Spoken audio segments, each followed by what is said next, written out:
Hello, you guys. Good evening. How is everyone doing on this evening? We're gonna do a quick little live. Stop. I'm gonna start letting everybody come in. Okay. See, they're sending out the notification. Y'all gonna get your asses whooped. Now, I'm not playing.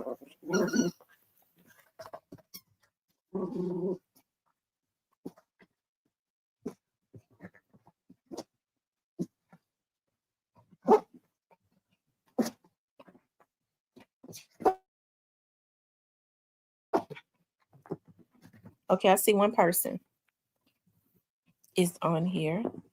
Let's see who else comes on.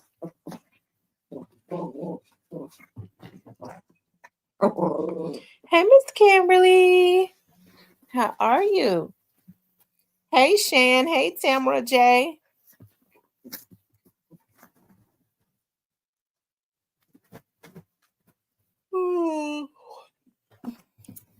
Hey, Jamal. Hey, Latoya. I know. I was like, oh my God. This morning, somebody that I work with was saying, a pastor was killed. I had no idea. And I was like, they killed a pastor. I said, was it a Memphis pastor? He was like, yeah. I said, who? He said, Pastor Ricky Floyd. I had to ask that like 3 or 4 times. I said, are you who? I could not believe it. I could not believe it. I could not believe it.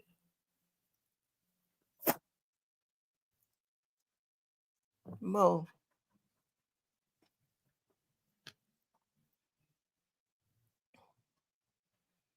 We're gonna talk about that. We're gonna talk about Envogue singer Dawn is living in her car, and talk about some more stuff.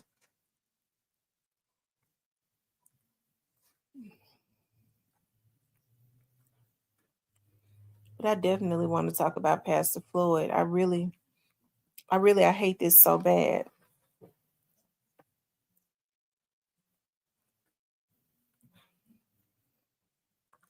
Hey, Miss Susan.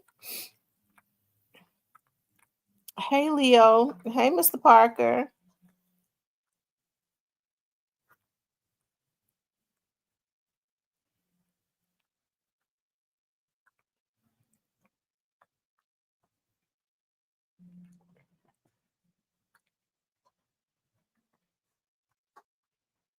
I saw that Dawn has been dealing with issues for years. She's still beautiful. Yeah, she's beautiful. Hey, Mr. Ronald. Hey, Michael.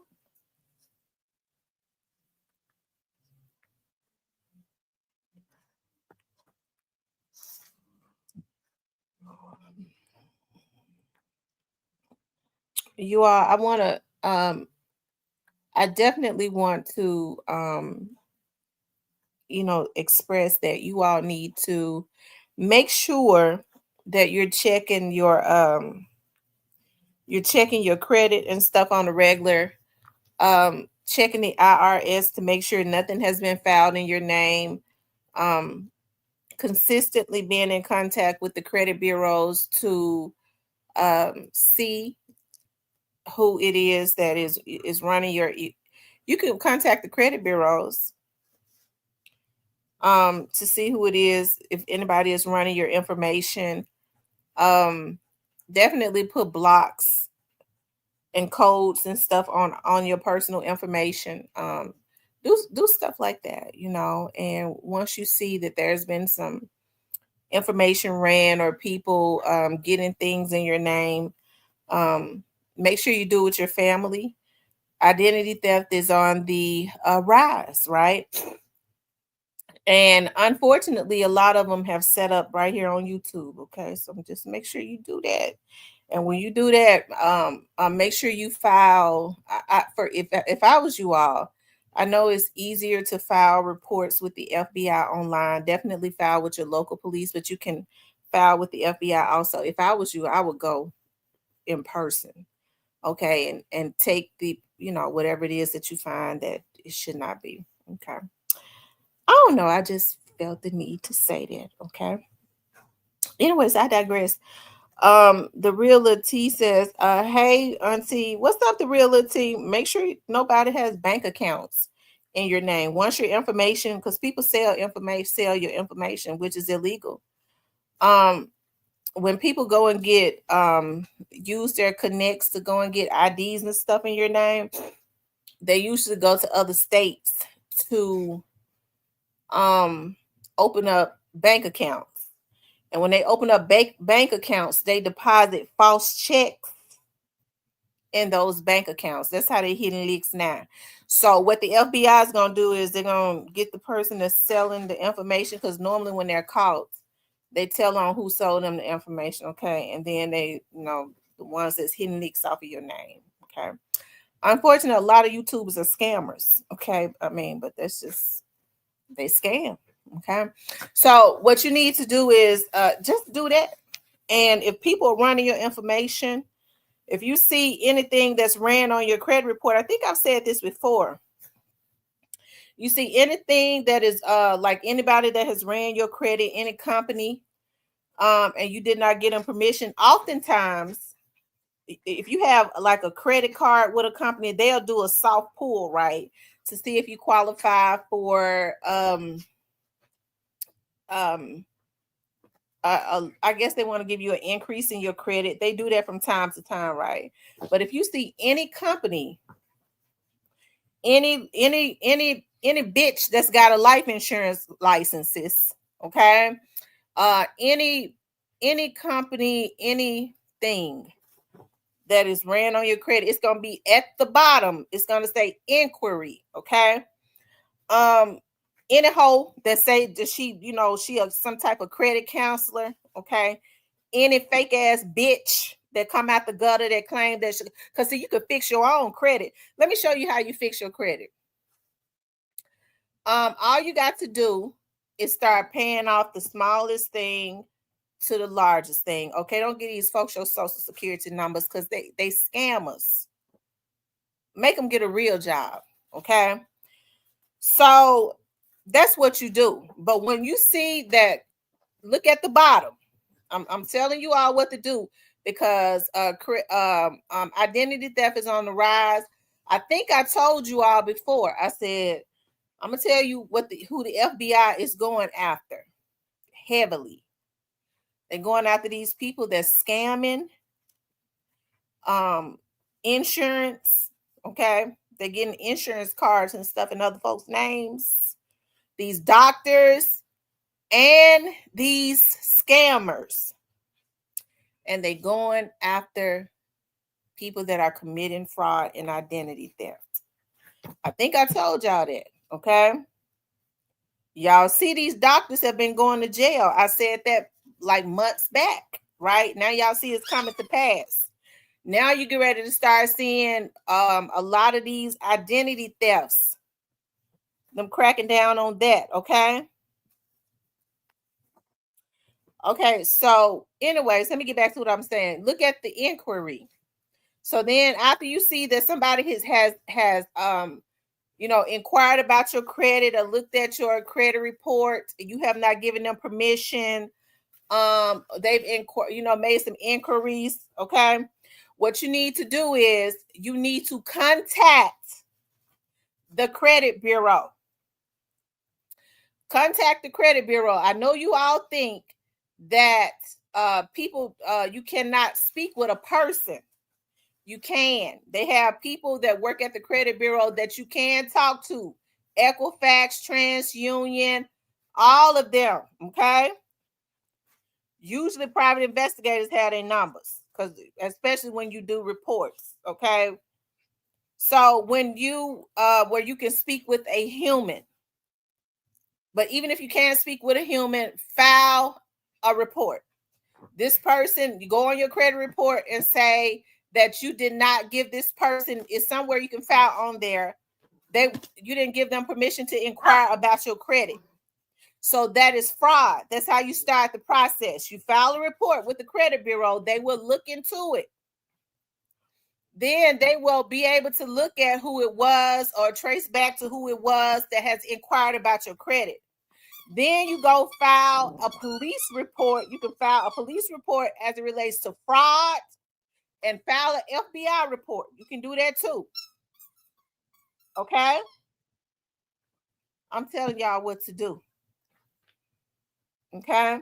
And if the person works for a company, and now I'm getting ready to put you up on some real game.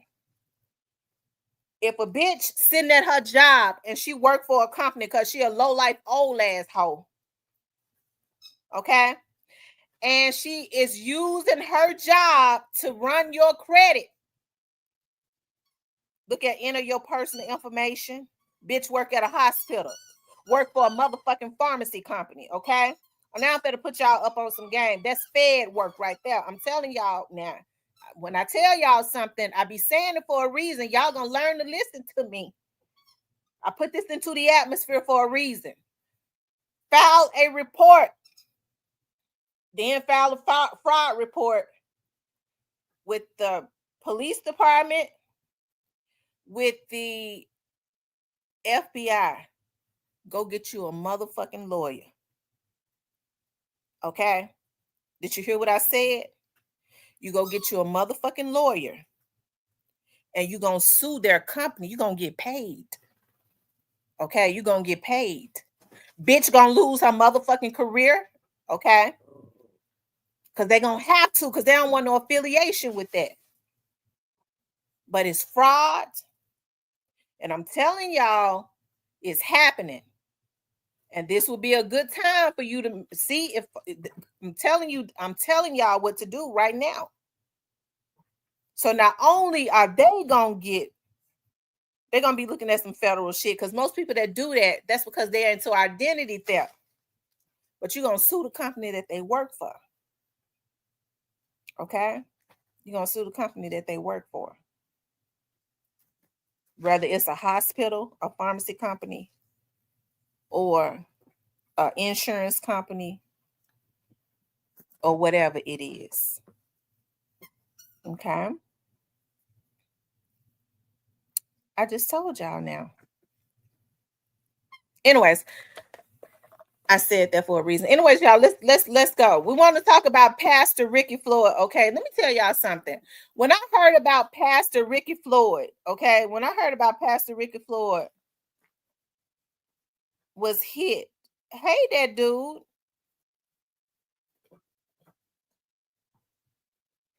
I could not believe it. I promise you, I could not believe it. I could not believe it. I couldn't believe it. And I still can't believe it, right? Pastor Ricky Floyd, I remember past a young lady who had a show on my network. She had like a Christian show. And she had Pastor Ricky Floyd to come over. He was really good. I'm gonna tell y'all something. People they could say what they want to, but I've seen a lot of the people that attend Pastor Ricky Floyd's church. Their businesses are very successful, and that is because he taught a lot about finance, and he was big on ensuring if somebody started a business and they were attending his church, about getting his whole congregation to go and patronize that business. Okay. Getting the whole congregation to go and patronize their business. Okay. Yeah, getting the whole congregation to go and patronize their business. You know, the sad thing about it is the person who did this already has a bond. And I want to see something right quick, okay? Before I say what happened, let me see something. Okay. Let me see if they put it, if they, hold on.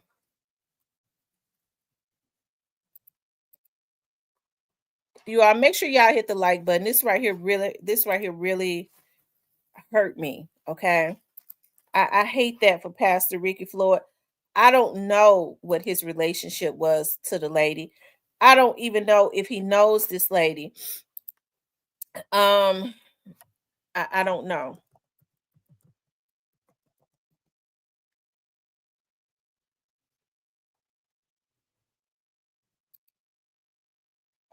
Hold on. Okay, so yeah, her affidavit is they have made her affidavit public. Okay, so okay, so that's cool. I'll read what's on the public site. Okay, her name is Samantha Marion. It says personal. Okay, so it says on March 12th, 20. Hey, hell. It says on March 12th, 2025, at approximately 11:14 a.m., Memphis police officers responded to a shooting call in front of 855 Kentucky Street, Mama Bear and Kitchen. Mama's Bar. I said Mama Bear. Lord have mercy.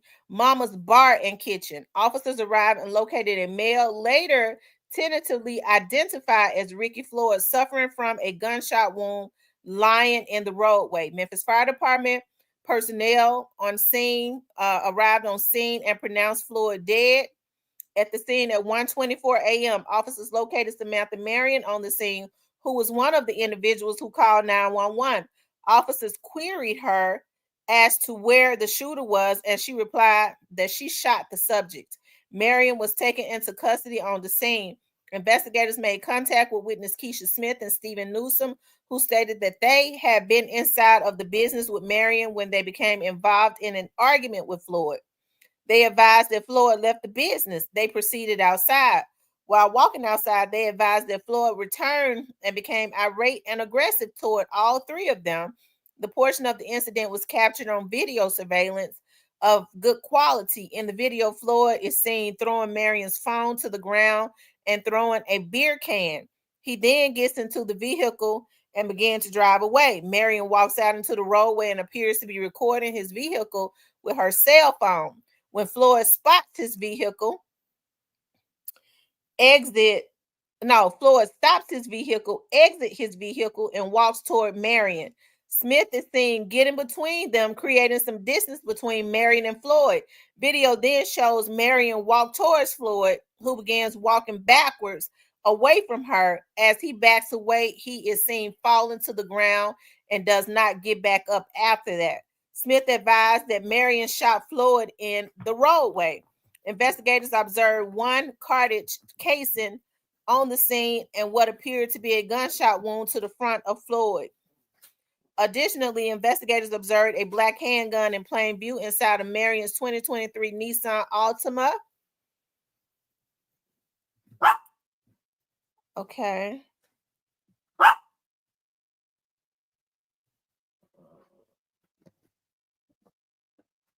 Oh, wow.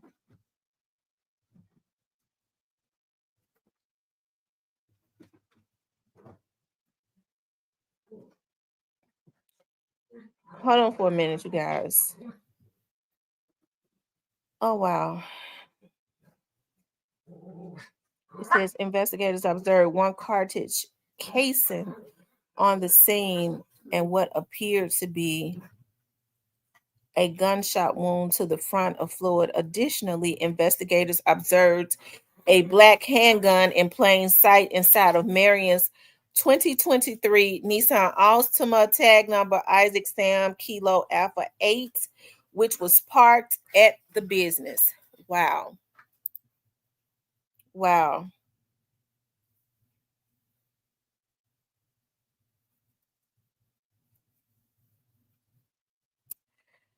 Y'all, I don't know if they knew each other. Hey Kawana, I don't know if they knew each other. There are so many rumors going around. A lot of people trying to say, why was he at a bar and grill at 1 a.m? Who knows? He's a human being. Maybe he was out with friends. Maybe he knew them. He took her phone and threw it um to the ground. I don't know. I don't know how these people knew each other. I don't want to speculate. It seems to me maybe they had been drinking. Maybe she was drunk.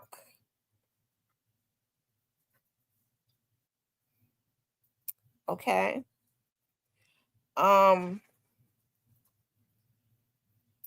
You know, I don't know. I don't know. It, you know, I know to a lot of people it may seem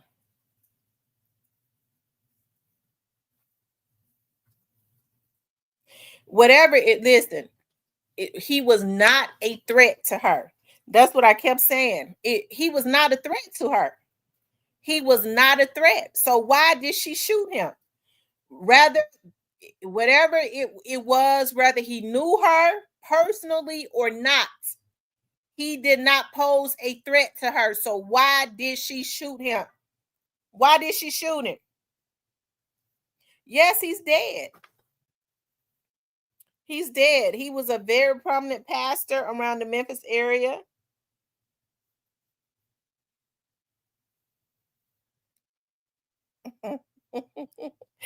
Are you insinuating that Tam drives an Altima? He ain't insinuating that I drive no Altima because I don't drive no Altima. Okay.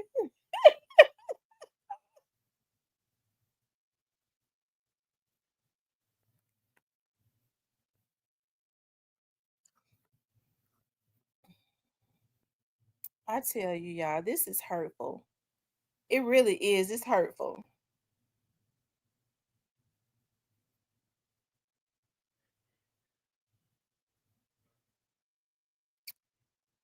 Hey, you know, people are on social.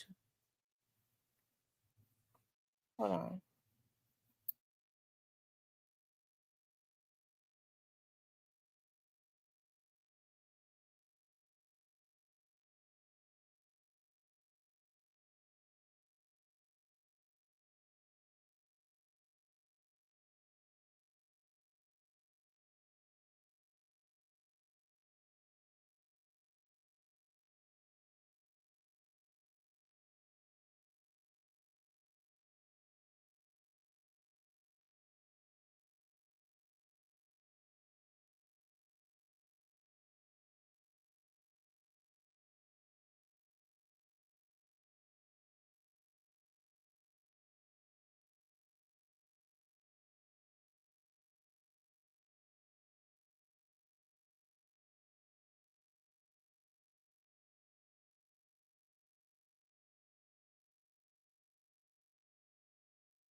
Okay, you guys.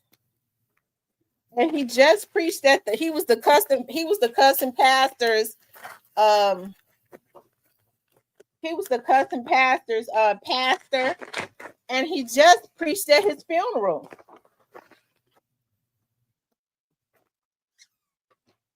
He just preached at his funeral, y'all. Sit your ass down. You know, so that's just sad. Hold on, y'all. My perfume. I went on a binge, right? Oh hell no. I went on a binge, right? And just some perfume was on sale at Macy's and just started buying perfume, right? Just went on a binge and it has arrived. Y'all excuse me while I smell it. Hold on. Oh my God, oh God. Yes, Lord. I'm so happy to be a woman. That perfume smells so good it give you an orgasm. I knew it would. Normally when it's expensive, it smells good. Hold on, y'all. Hold on, y'all. I'm trying to smell all of it. I'm sorry, y'all. I'd be like a kid in a candy store. I need to smell it all.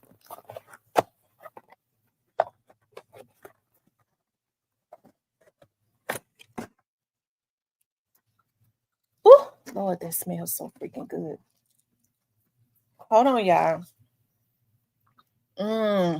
I love it. Okay, I'll wait to open the rest, y'all. I had y'all waiting longer.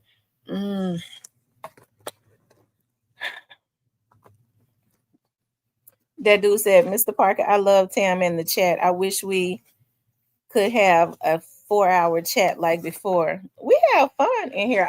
You know what? I love being in here with like mature people when we can agree to disagree and people aren't. Because see, my nerves is bad. I cannot take people being all crazy and emotional because somebody don't agree with what they say. I mean, I'm the host. I'm crazy enough. So I be asking God, please let my subscribers be balanced. They don't need but one crazy person, and that's me. So y'all kind of keep me balanced out. Real Time says I have a good eulogy. This is so sad. It just seems I just seen him Saturday. He hugged me and said, jokingly, brother, you don't love me no more. I love you, Pastor. It is very sad, and I hate that his congregation, he was very supportive. Just about everybody at that congregation was successful. I have to give that to that man.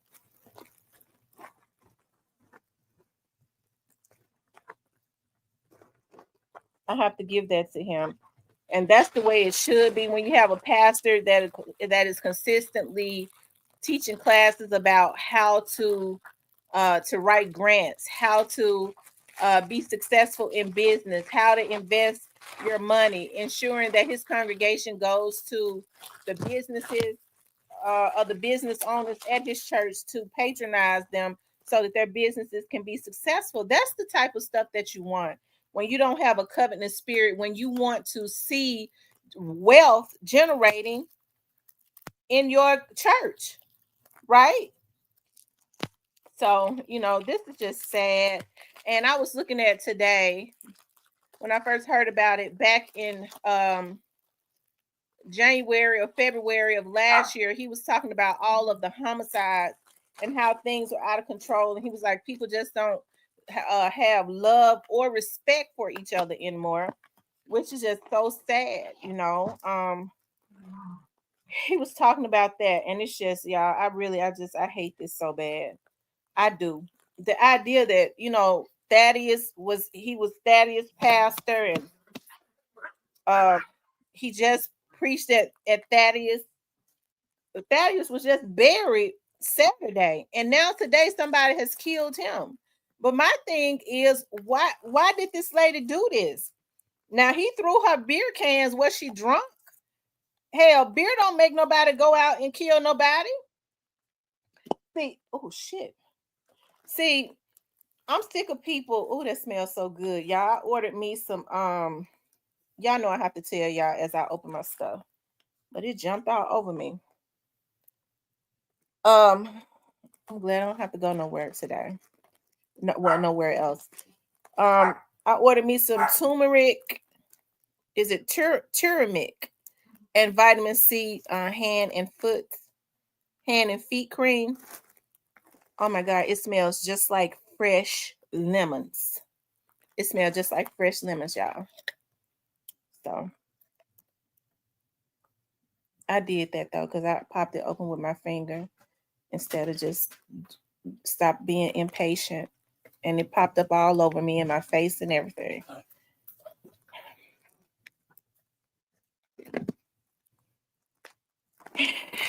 Anyway, y'all, this is it's crazy. My heart goes out to his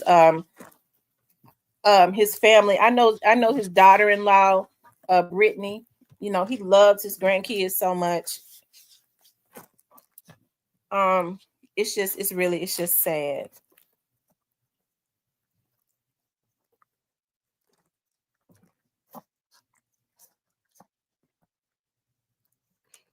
Why I gotta go to the doctor? Stop shit.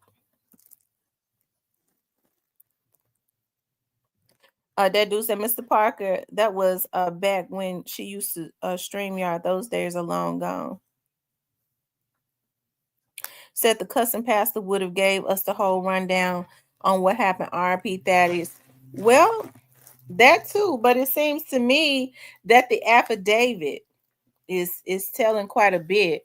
I guess my thing is, was he acquainted with these people in some kind of way? Because there was a man and another woman. What made her, if he gets out of his car, okay, and he starts walking towards her, what made her shoot him?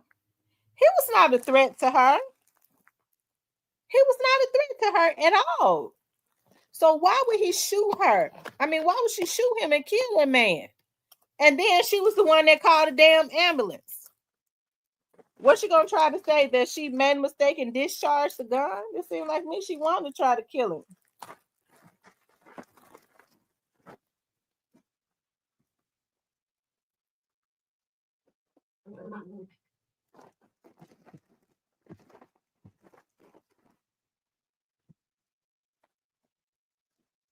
Hey, RX Chronicles. Condolences to that pastor's family and and to the church members. I was looking at his church members on Facebook. They are absolutely devastated. They are absolutely devastated.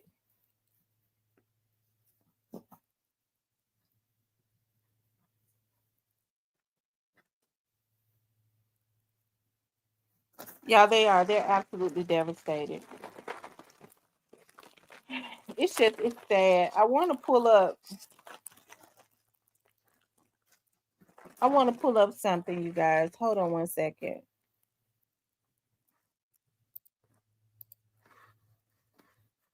I want to show you all something. Just give me a minute.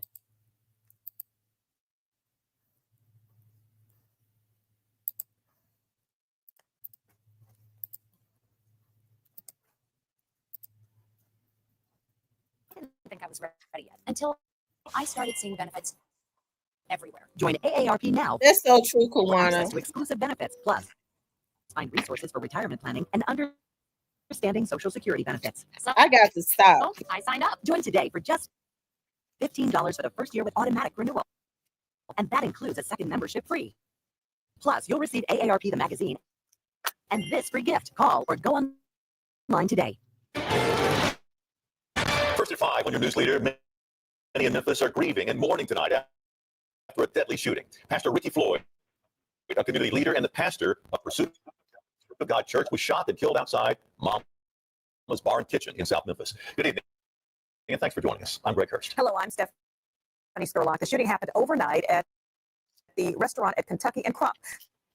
Tonight, the woman accused of shooting Pastor Floyd, Samantha Marion, is charged with voluntary manslaughter. WRG's Raven Copeland joins us now live outside Pursuit of God Church now with the latest of what we know about what happened. Raven. Good evening, Stephanie and Greg. Yeah, I've seen more and more clergy members gathering outside of the church, paying their respects and just comforting each other. That's pretty much been the scene all throughout this afternoon and into the evening. Now, as you mentioned, Pastor Floyd was known for his dedication and contributions to the community. Now, I spoke with the CEO and the founder of Heal the Hood Foundation of Memphis about just how devastating his loss is for the community. For years, Pastor Ricky Floyd dedicated himself to preventing crime and violence in the city of Memphis. He also mentored high-risk youth in the community. Pastor Floyd collaborated with several local groups in the city, including Heal the Hood Foundation of Memphis. Its founder and CEO, Liddell Beeman, tells me the late pastor also served as his mentor. When I would walk into a room, he would say these words. He said, I felt the anointing of God in the room somewhere. And here you are. And it made me feel, I'm an individual that grew up without my father in the house with me. And so to hear another man of Pastor Floyd's caliber validate me as a man make me feel valuable with the gifts that God has placed on the inside of me. This speaks volumes. Beeman shares the devastation of the community. They're all mourning the loss of a church leader, mentor, and friend. But he says it's important to continue the pastor's work and legacy. And so I think it's just really important for us to celebrate his absence with the presence of our service. Doing the very things that he would do, and then some to really memorialize him daily of our service to the community as he was doing. Now, all campus services that were scheduled at the church are canceled tonight. The Pursuit of God Church in Fraser. Now, we are bringing you Team 3. Keep you updated on this developing story. Reporting live in Fraser for your news leader, Raven Copeland, WREG News Channel 3. All right. Heartbreak for many today, Raven Facts. Pastor Floyd is being remembered this evening for his work in the community. Memphis Mayor Paul Young released a statement saying in part that Pastor Floyd was a beloved leader, friend, mentor, and servant to our city. He dedicated his life to lifting up others, guiding countless souls with his wisdom, faith, and unwavering commitment to our community. His death is more than a loss for his family and his congregation. It's a loss for Memphis. We also heard from Reverend Earl Fisher.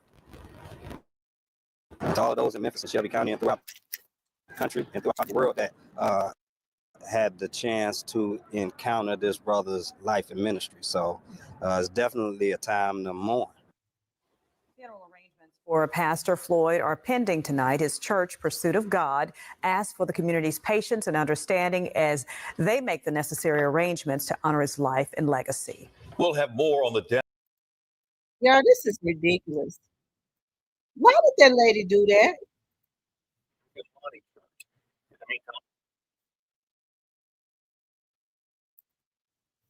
Hold on, you are.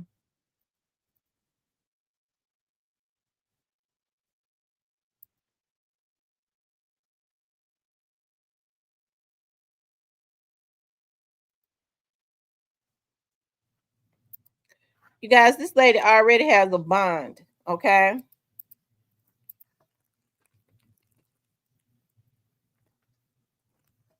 She already has a bond of $100,000.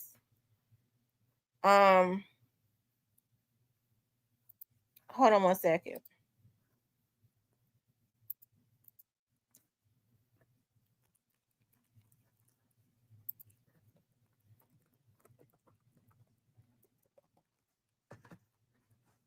They've only charged her with voluntary manslaughter.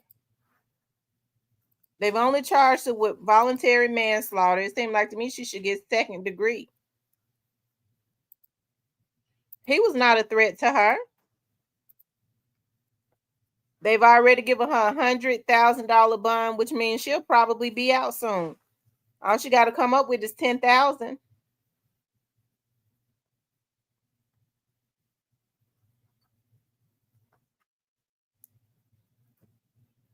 She go to court tomorrow. And she don't look the least little bit like she don't look, I mean, she don't look like she's stressed, or she don't look like she's sorry, nothing. Who is this lady? She does not have a history that I can see. So she's probably going to, they're probably going to lower her bond even more.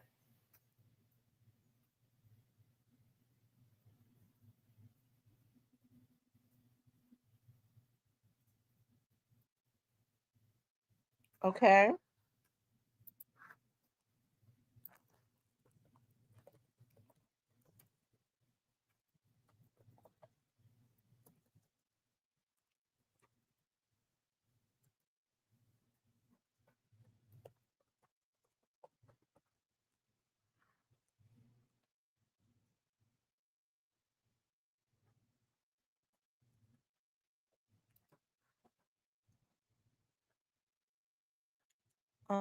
He says 10 or 15.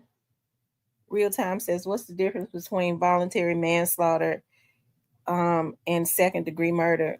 Usually when you get one of those manslaughters, especially voluntary manslaughter, They're saying that she did kill him, but she did it without, more than likely without premeditation or malice.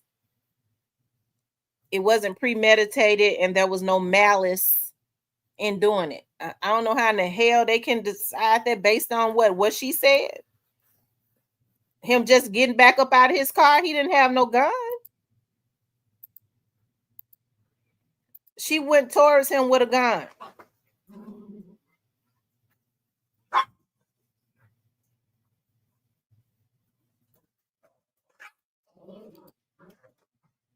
She may have a mental issue that requires medication. It's not normal to grant. Right, it's not normal to grant. Yeah, a lot of times voluntary manslaughter, they'll give you manslaughter if you do it like if you're in an argument. I guess like what they were, like it was a heat of the moment or something like that, and it wasn't a thought. You just did it. That's when you ought to get first degree hell, when you just do stuff without thinking. So I think it should be upgraded to second degree murder. But let me see about second degree murder, because with second degree murder, it's the same thing. You normally don't. The difference between first degree murder and second degree murder is second degree murder, it wasn't premeditated. Move. That's what I thought. There was no premeditation.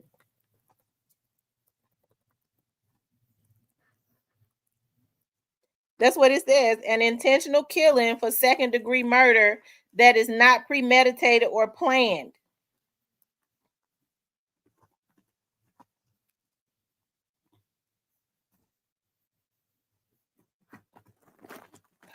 So really, there is no difference other than you get less time.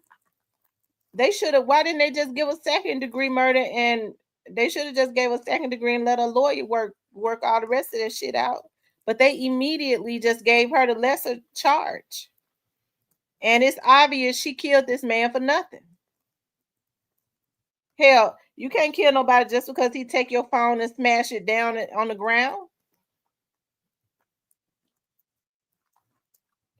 So I think the problem is people can't get past, where was his wife at? Why was he out at a bar and grill at 1 o'clock in the morning? Well, maybe he liked going to a bar and grill.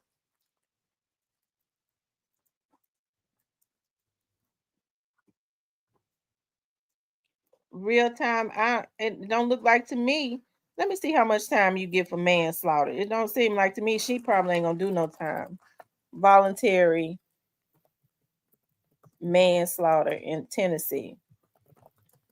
Because she could get 1 to 3 years, I believe.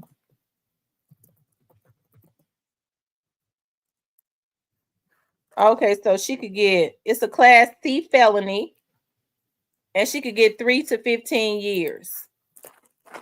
So she's only gonna get between 3 to 15 years if her lawyer does not get the charge dropped down to something else.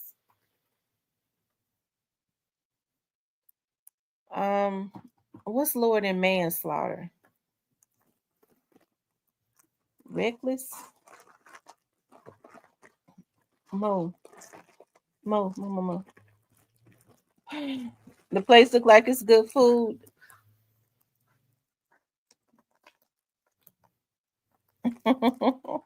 He says she knows some Caucasians. I mean, it's really, hey, it's sad. It really is. I hate that happened to Pastor Floyd. I do.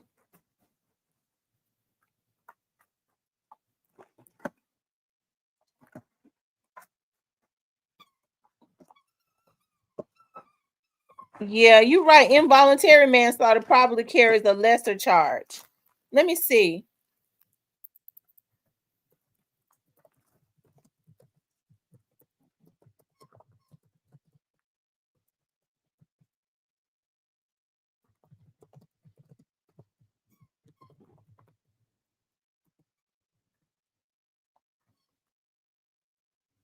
Okay, because involuntary manslaughter is really just looked at as negligent.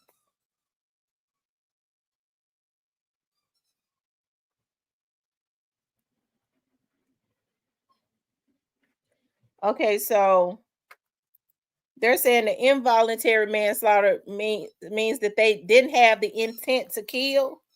They didn't have the intent to kill. They gave her voluntary manslaughter because she did have, it seemed like to me, intentions to kill. She just did it in the heat of the moment without thinking. That's what they're saying. Well, then why not just give a second-degree murder? Hey, Black Zach.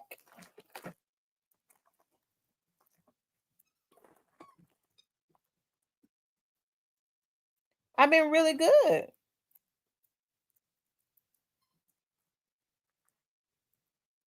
JT says they haven't released all the true facts.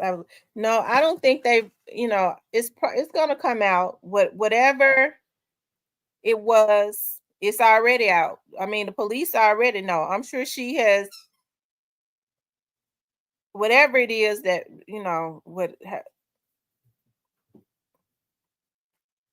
Thank you, Black Zach. I love you too.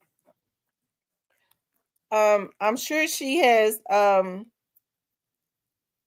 whatever whether she knew him or not, she has already told the police. They already know what it is.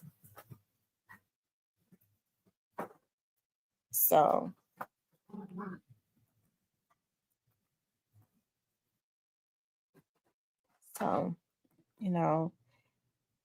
rest in peace to him. He was just at Thaddeus' funeral. Hold on one second. Let me show y'all. He was Thaddeus Matthews' pastor.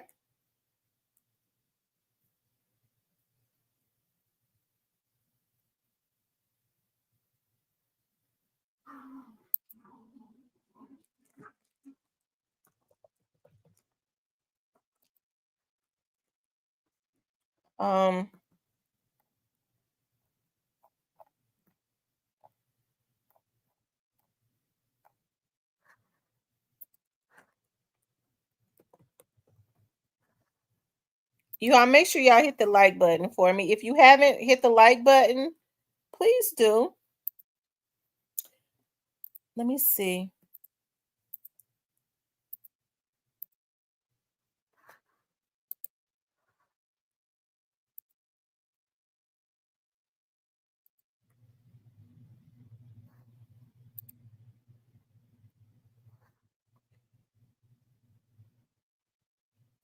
See, he was just preaching, him and his wife.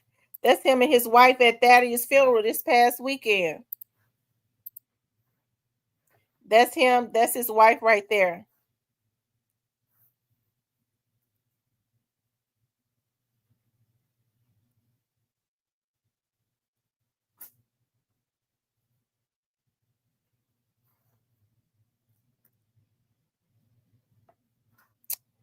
Wow, it's so sad. I tell you, that really bothers me.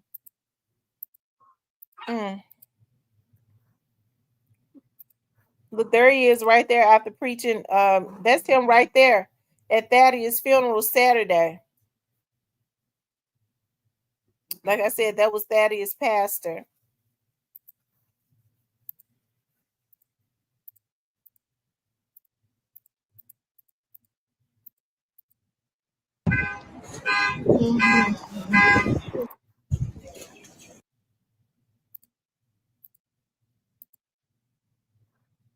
That's former Mayor Willie Harrington.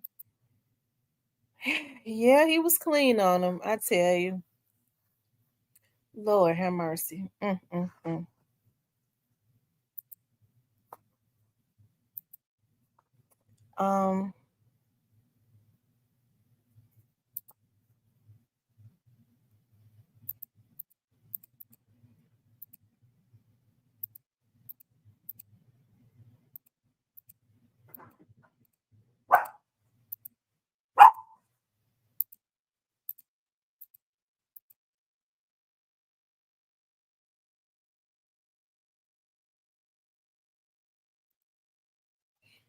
Yeah, this is so hurtful to me.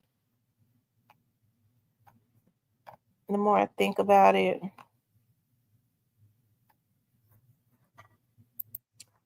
I hate that.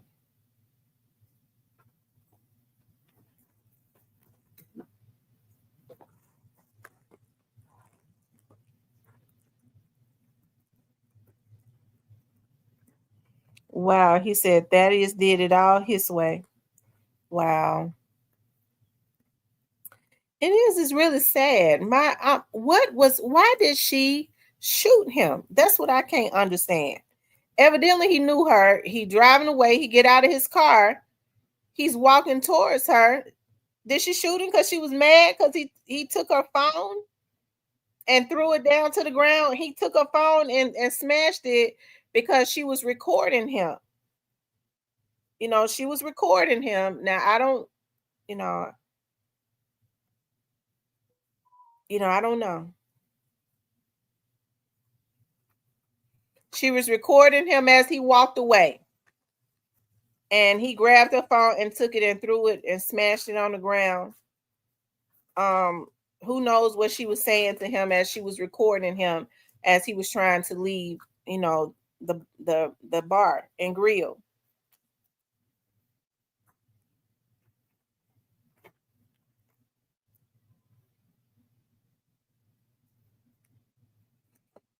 Mr. Parker says that dude, a lot of people, our sisters especially, didn't take issue with how cousin pastor moved. So don't question why Floyd was out at night. I agree. I agree with you, Mr. Parker. I agree. I agree. I guess a lot of people didn't take issue with what Thaddeus did. But then you have to think about a lot of people didn't consider Thaddeus to be a pastor either. Each and every time he started a church, he never got any more than 6 members. So I don't really think people took him seriously as a pastor. So Ricky Floyd was a prominent pastor. Thaddeus Matthews was a prominent shock jock. And I'm just saying that's how people looked at him at the two situations. They looked at Ricky Floyd as a prominent pastor. They look at Thaddeus Matthews, even though he was an ordained pastor or minister, people didn't look at him as a pastor. They looked at him as a prominent shock jock.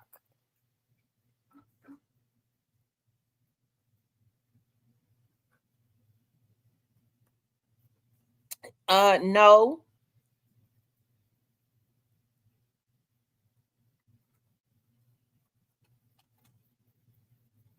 So, I mean, it's just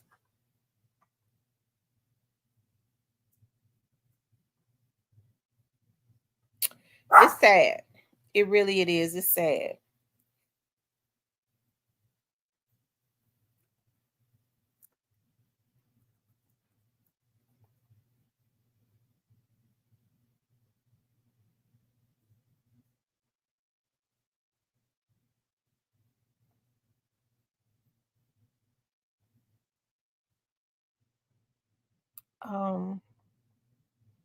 Yeah, all he would the most that he would have at his church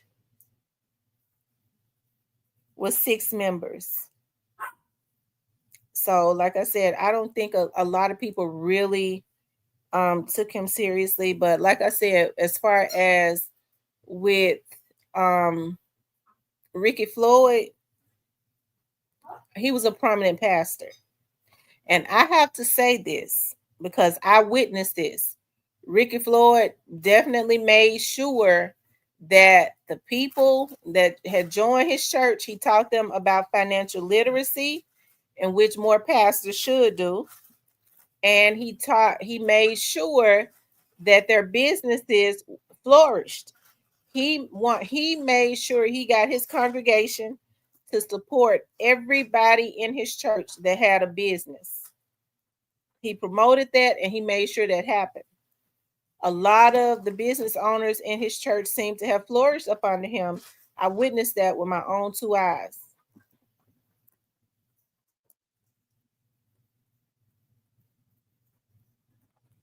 Yeah, me too. I still love the true ministers. I'm not saying that Ricky Floyd was perfect. I don't know him personally like that.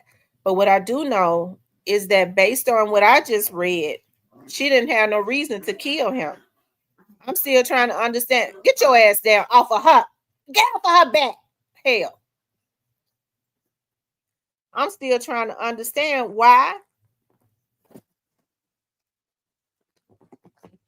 Get off of my perfume. Move. A pastor killed by a promiscuous woman in Memphis. Crazy work.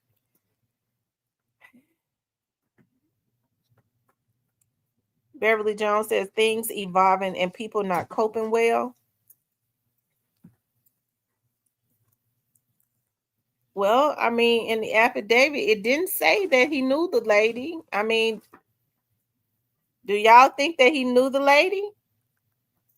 It didn't say that in the affidavit. Do y'all think that they knew each other? I just want to know, do y'all think that he knew that lady?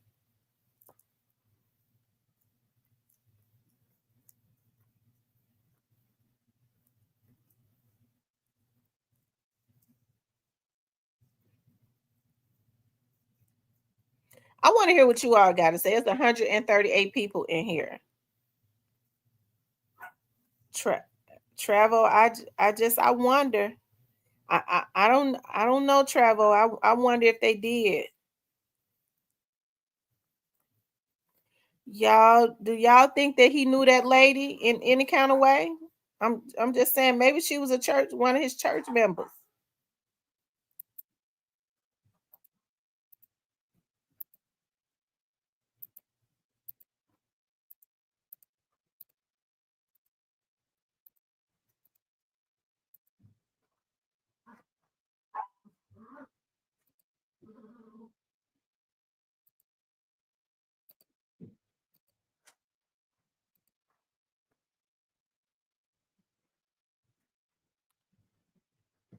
Trevo says he knew he had to. Shan says probably dating side chick. Memphis small as hell. He had to know her or her people. Everybody connected. Ray says financial literacy definitely needs to be taught in hood schools and churches. Beverly says sometimes people get mistaken for somebody else. Travels is probably was his side chick. And Mr. Park says, I wait for more information to come out. Dialogue says, shit, we all damn near cousins for real. Leo says, I may be wrong, but I believe so. That's why she got a lesser charge. JT says, yes, I believe they knew each other. My girl says, just looking from the outside, I read the article that he was aggressive with her first. Yeah, they did say that he was aggressive with her, but even with him being aggressive, they didn't say that he hit her. She started recording him. See, I think, and I don't know, but I think,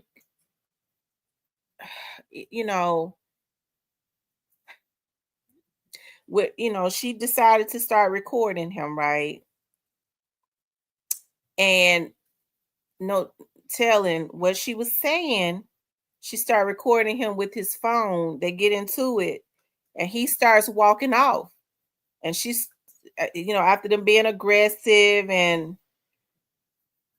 all of that, they get into an argument, and he starts walking away. It seems to me she's mad. She starts to record him. No telling what she was saying. We don't know. I don't know if they knew each other or not. Somebody that I work with said that maybe, maybe she was,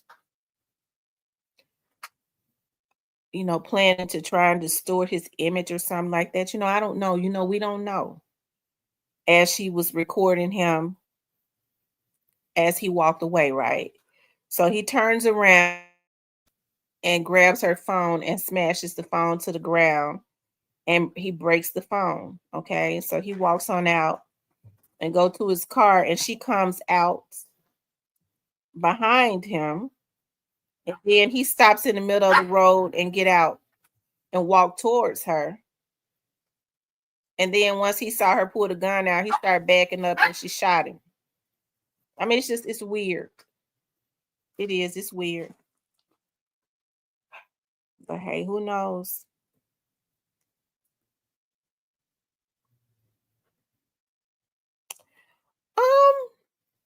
They said, he used to like to go to comedy clubs and stuff, and have fun with his church members. That's why I said, who knows? Maybe she was a church member that maybe she got drunk. He threw her beers. He threw a beer can. Get your ass down, Rainbow. He threw a beer can or something, I don't know though. I don't sometimes it's pastors, because Ricky Floyd, he did go into the trenches and stuff, because that's how he almost got robbed. As a matter of fact, they tried to carjack him in the downtown area about a year or so ago.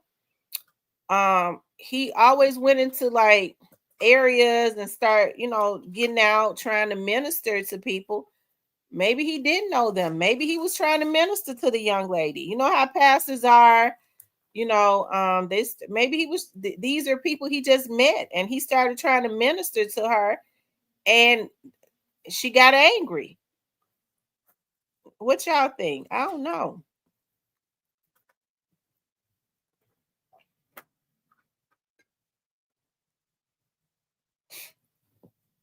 I just can't see a man arguing with random woman at a bar, not knowing if she with a man or not. He knew her for sure.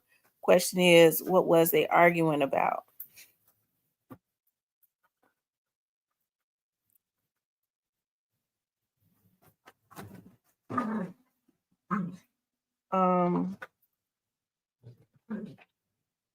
Yeah, I mean,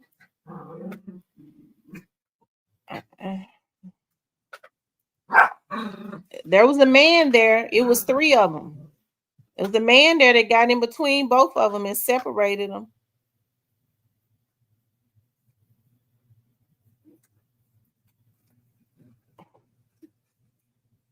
Why would he throw her phone if he was ministering to her?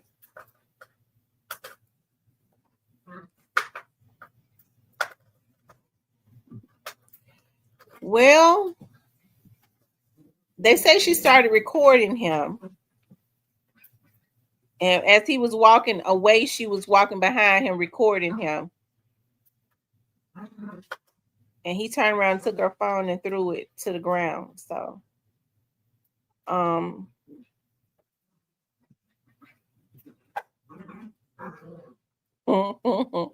Travel, why was they arguing? Why you think they was arguing? Well,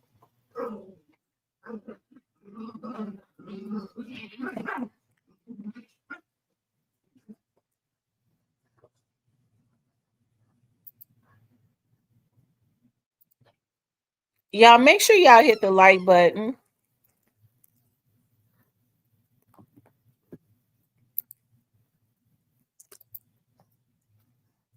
You all make sure y'all hit the like button for me. Y'all, we only got 78 likes and it's 131 people in here. Y'all, please hit the like button.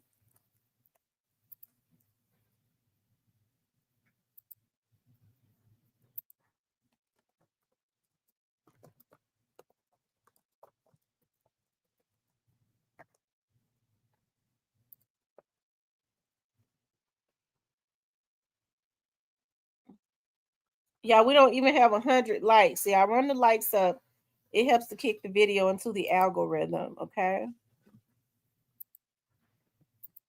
Now, let me see what y'all saying. It says, if y'all have the stand y'all ground law, she might walk. I don't think Tennessee has the stand your ground law. Beverly Jones says, pastors is human too. Lots of folks don't like to be recorded. That's true. You know, who's to say he wasn't enjoying a beer?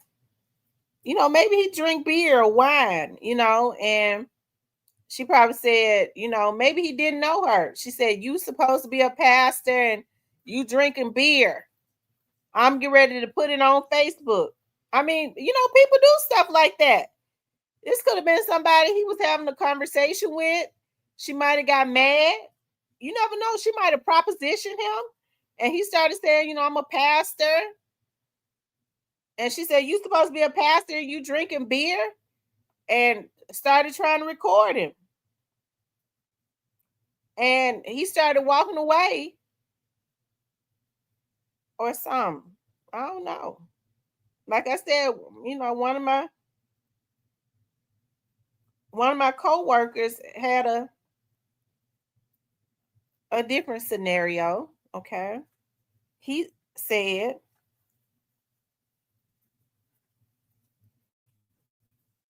Ray Mays says, I heard she was his side piece. He could have been drinking a Shirley Temple.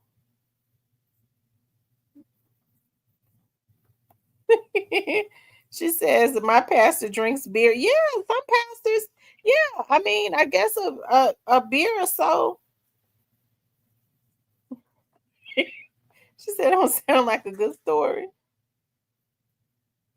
I don't know. One of my coworkers said she was walking. You know, might have been walking behind him or something because you know she got mad at him and she was recording him saying she was going to distort his image. Let me just say this: looking at her picture, me, you know, we're all women, and I'm not saying I'm okay. So there are many different scenarios. Okay, unfortunately, in this day and time, more and more women, and I hate to say it, ladies, because we're all women. Okay, and y'all know hey, I'm one of those women that don't like to see other women hurt. Okay, but it's a damn shame that more and more women are becoming twisted. I think because you know some women are overworked. They need to get their ass some counseling. And then they need to leave some of these no good jokers alone that's running them crazy. And then some women are just bitter and hell bent on wanting to see everybody else miserable. Okay. I hate to see that as it relates to, I hate to see what it's coming to as it relates to women who are supposed to be salt of the earth. Women are models of the household. So we set the tone so that we're supposed to exude sweetness and stability. But it's too many motherfucking women that are just hell bent on being evil and messy. We got to go ahead. I'm a woman, so I can say it. Okay. Me and y'all stay out of this. I'm a woman. Let me talk to some of these ladies. Okay. Because see, I don't like for men to say, yeah, yeah, yeah. Because see, now what you're trying to do is you're trying to talk bad about women. I can say it. Y'all motherfuckers can't say it. Okay. But it's too many damn messy ass women that's too hell bent on destroying. Right. So looking at her picture, okay, being a woman and seeing the state of the unstable state that so many women are in now, and it is because of misery, right? She looked like she's satisfied with being on that picture. If she is his side chick, I don't know if she's his side chick, but because of seeing so many women being in a damn bad state now, being hell bent on hurting other women. If your ass is a side chick, that is a position that you chose to be in. Because it's a choice. You don't have to be a side chick. So with her looking at her being on that picture, she don't look like she's in distress because she just killed this man. Look like to me she got some type of satisfaction in her mind, seeing like she said, at least now I ain't hid no more. They gonna know I was his side chick. This is how a lot of these damn women think now. Okay.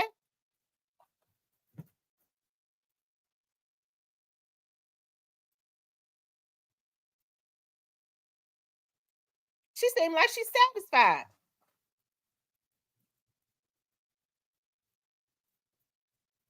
So I got issues with that. What's the lady name again? Her name was Marion, Samantha Marion. Hold on for a minute.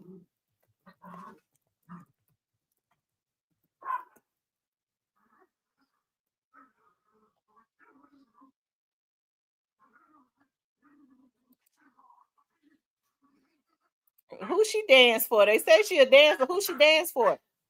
This her right here.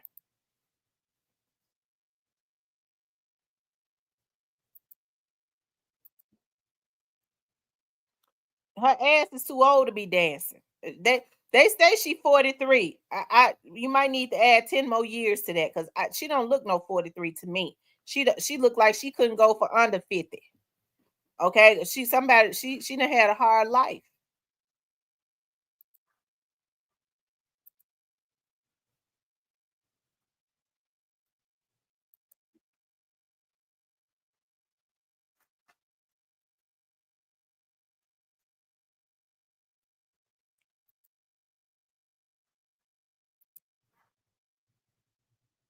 Okay, hold on.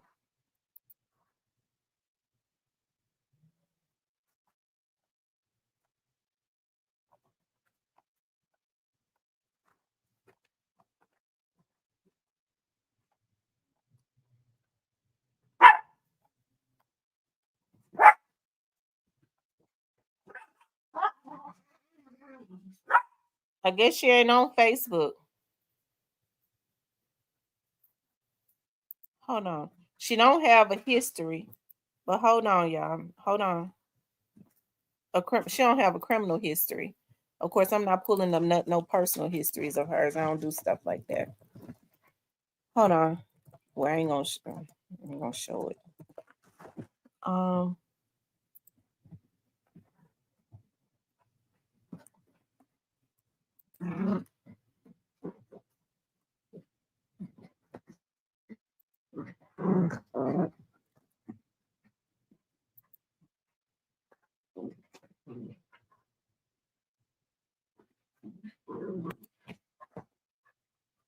on, y'all. Y'all just give me a minute.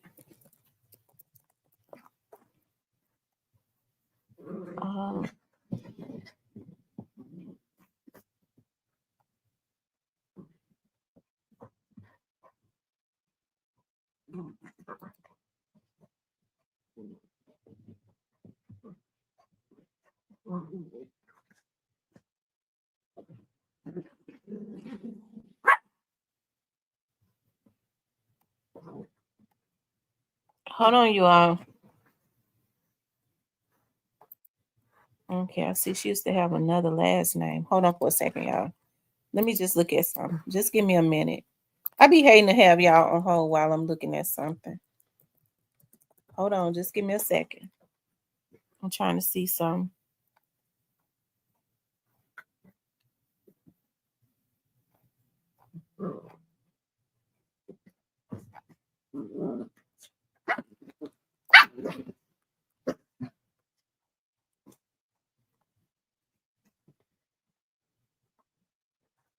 Hold on.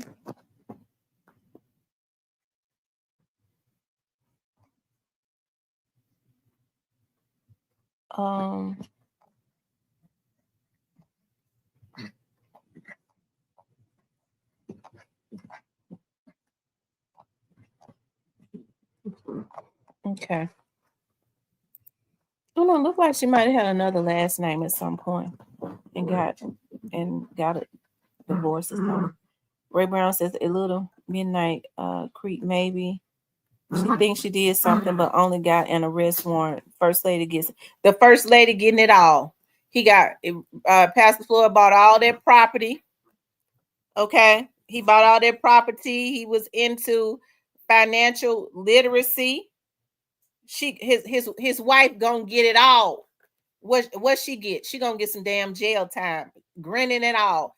Everybody know about you now, but you look like a damn fool. Okay, you done killed this man, and she not gonna be able to live this down, and she ain't getting nothing.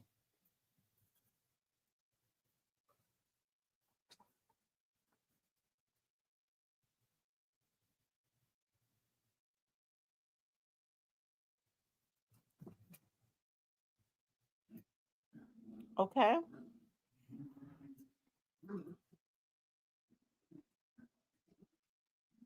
She gets nothing but jail time. She's smirking. Everybody knows about it. She killed this man. Did she think she was, if he was messing with this lady, you know, did she think by following him, threatening to distort his image of whatever it was, you know, whatever, however that happened?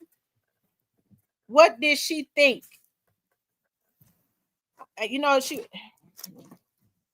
probably, I tell you. Mm. Was she mad because he was going home? You know, I don't know.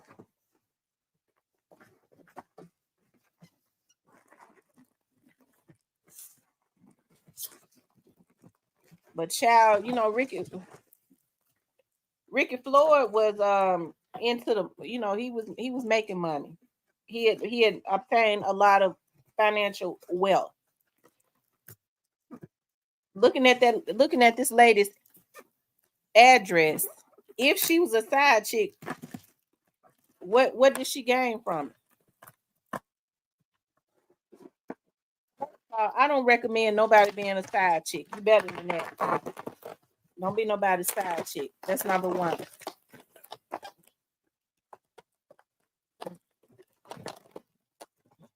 But if you're gonna be messing with somebody because of their status, that ain't right to begin with. Because it comes back on you.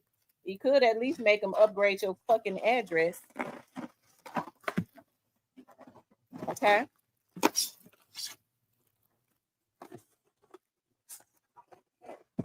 I know damn well, Lord Jesus, it ain't a damn thing I could do with this. That is wrong. Yeah, I ordered a glass cookingware, and it's not as big as I thought.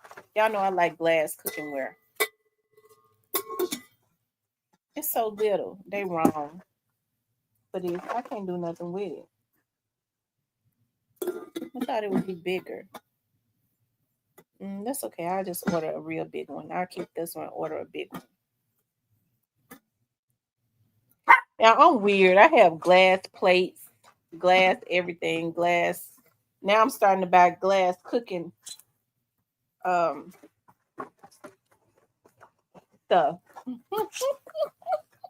All my pans are glass, see-through glass.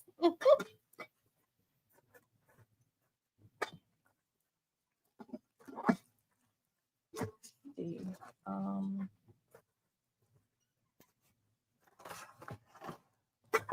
put this back in there. Oh shit, damn that. I don't know how to put it back in. Yeah, a fantasy is something else. Maybe she thought that, listen, Pastor Floyd's wife, if this is true, listen, I don't know if this lady was his side chick or not, okay? This could have been a lady that he happened to run into, a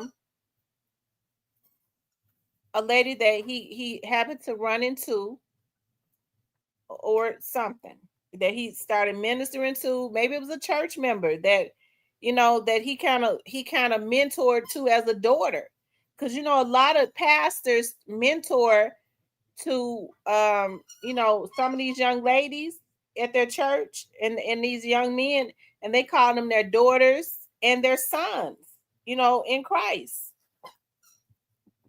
Okay. They call them their daughters and their sons in Christ.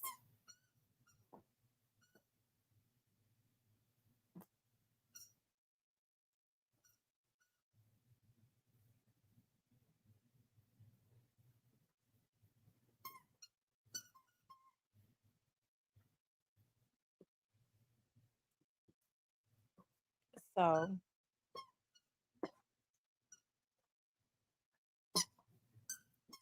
I don't know, y'all. At any rate, I hate that this happened. I think as time go on, more is gonna come out. I'm sure that his family already knows. The police had to tell whatever she told the police,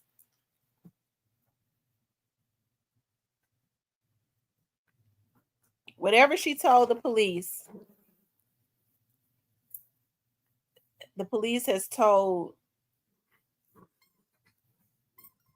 his family. So whether he knew her or not, his family knows whether he knew her or not. Says Tam, you can't never be a writer. No. Jarrell says mentoring at Tam. I mean, listen, I would love to. I'm gonna tell y'all something. I had always like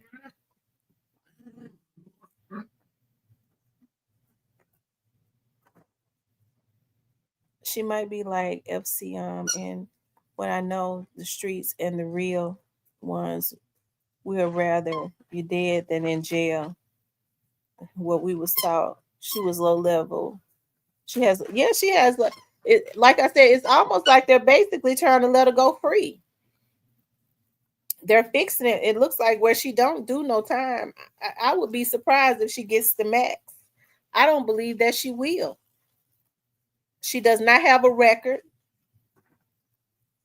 She already got a bond of 100,000, which means she'll be out. And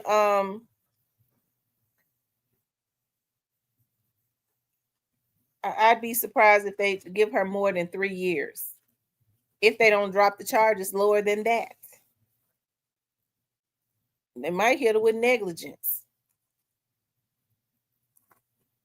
I'm being told the police is trying to protect his image by not releasing that she was his side piece, but will come out later. Oh, it's definitely going to come out. But my thing is, y'all, why did she shoot him? Why did that lady shoot and kill him? Listen, I would say this to anybody that is in a relationship because I know people argue and stuff all the time. If you are in a relationship with somebody and when y'all get into an argument, the first thing they do is go for a weapon. If they even go to grab a weapon or any type of weapon at all, you need to get out of that relationship.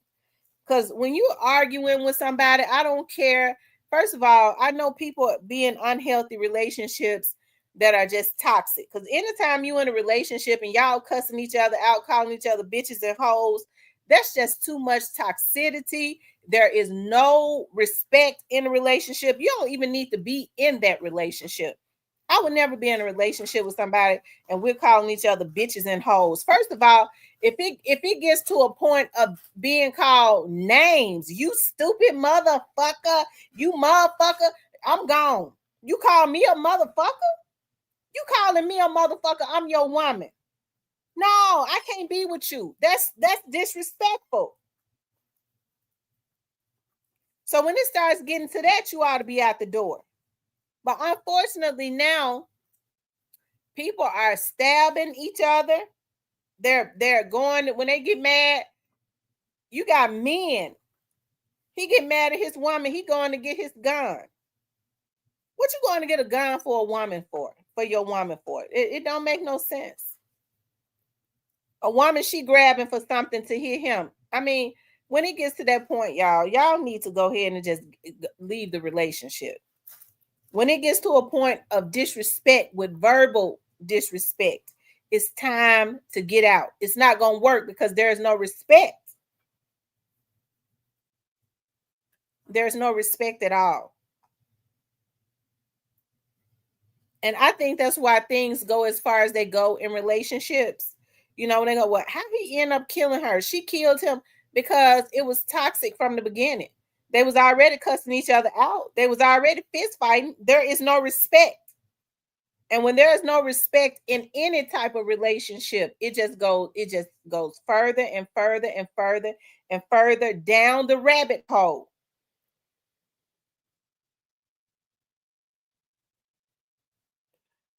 I know I be talking shit, but I'm not gonna a man that I date, I'm not gonna call him out of his name to his face. I'm not gonna call him out his name to his face, okay? That's disrespectful.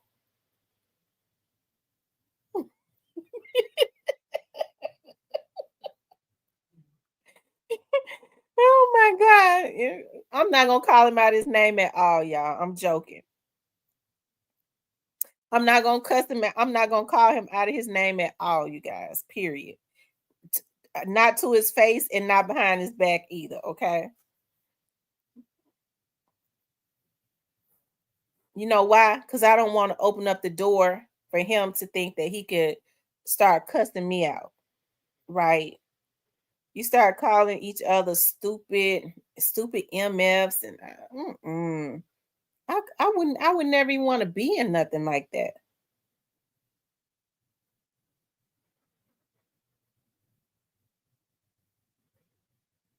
The respect is gone when the first name is called. Absolutely.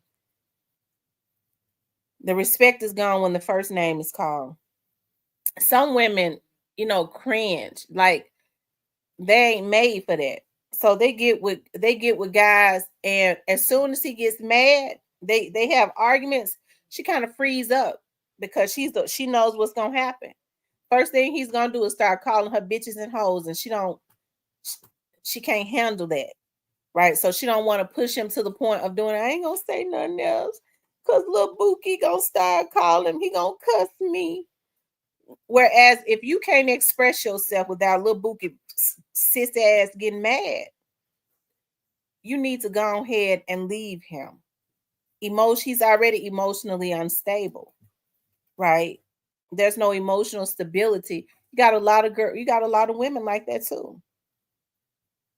So it's not just the men. There are a lot of emotionally unstable women, emotionally immature.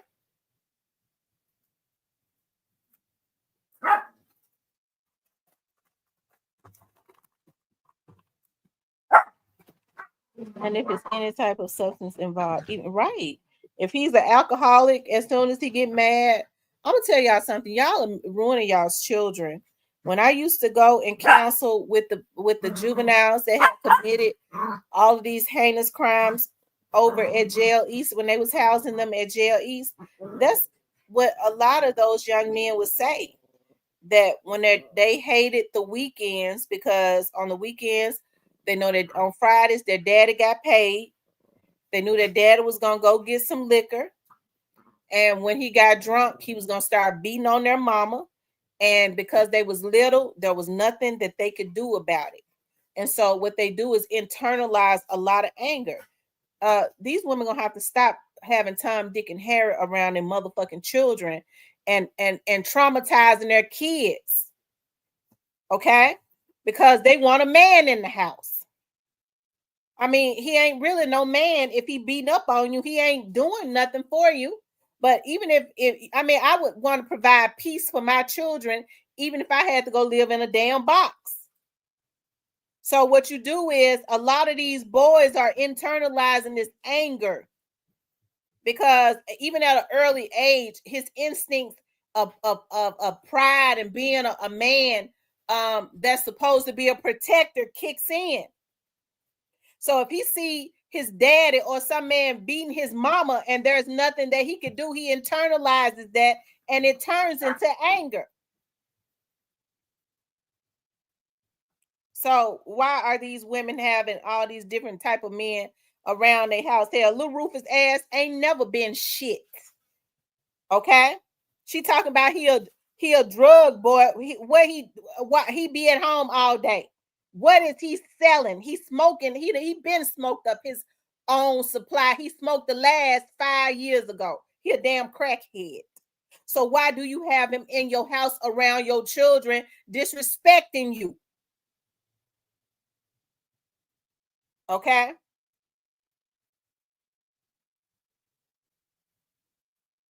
So we talk about how abusive a lot of these men are, but a lot of these women, all they got to do is walk away. What you saying in a bad relationship for? He don't bring a damn thing to the damn table. She pay every bill up in there.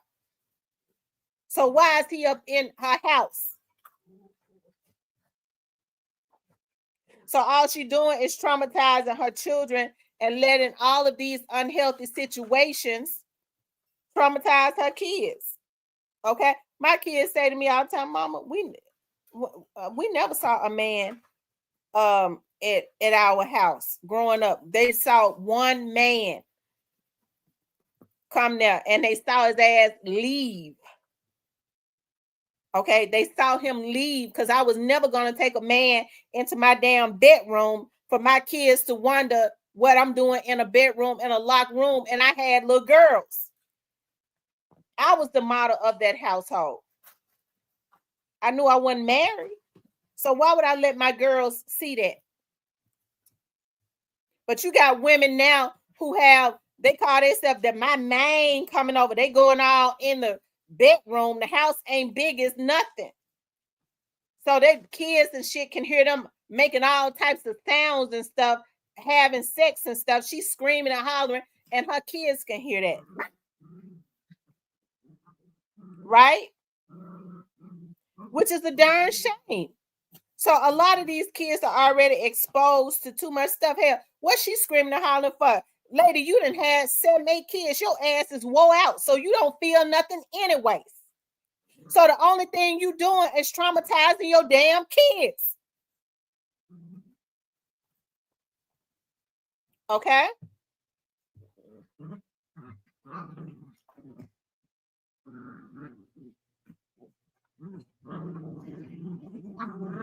So when we're going to start putting blame out there, we're going to have to put the blame at the feet of the men and the women. The men can't be abusive if the women don't stay with them. If they start taking heed when they start seeing these red flags, it won't even go that far. You can stop it before it even starts. But people are putting their children last. That's why he only bringing hell to a household, whether he's the child's father or not. And vice versa, because it's a lot of women that are toxic. I don't mean no harm, but a lot of these damn men, he might be the one that's more level-headed, but he won't leave because he don't want to get no damn job. It's easy for him to stay there and not work.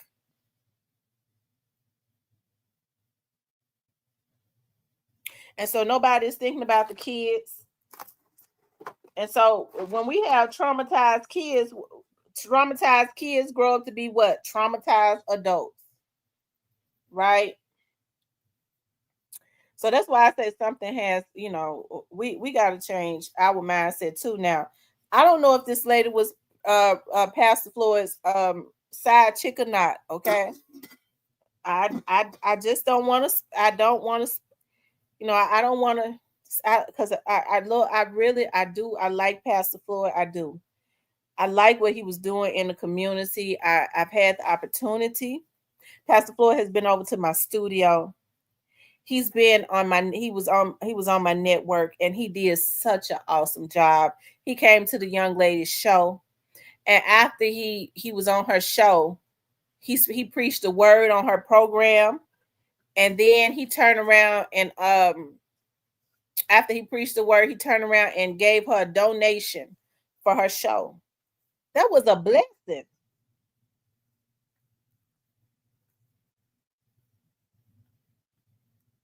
He's done a lot for the Memphis community. I hate that. So I don't want to speculate on if that was his girlfriend or not. I don't know if he knew that lady or not. He could have just been out at the bar and grill just enjoying himself. Who's to say he didn't have a stake in that bar and grill? Maybe this was a bar and grill that he made an investment in. He liked to be out. He do so much in the community. Maybe he was out ministering. I'm gonna tell y'all something. Sometimes when pastors are out and they might go out just to have a drink or something, okay?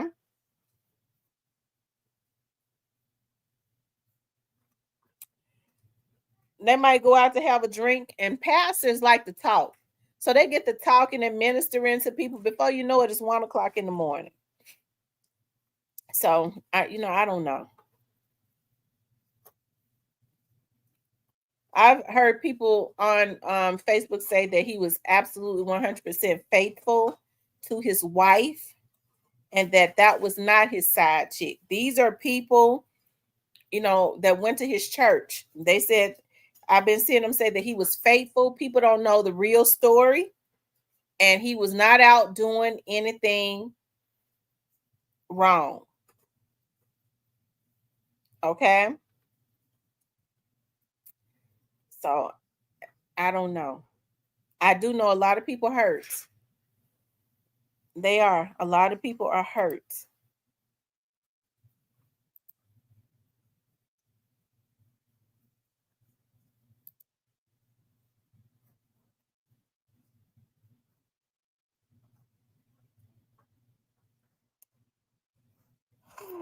I tell you. Mm. The Grizzlies been making me proud lately. They got a squad. They got a squad.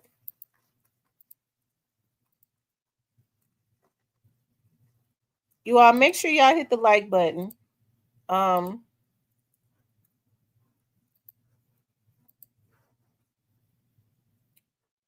She was just a killer. Don't forget that part.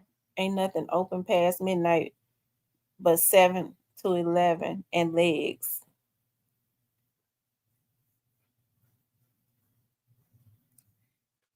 My thing is, y'all, why did she shoot him? I guess that's what I want to try to understand. Why did she shoot him?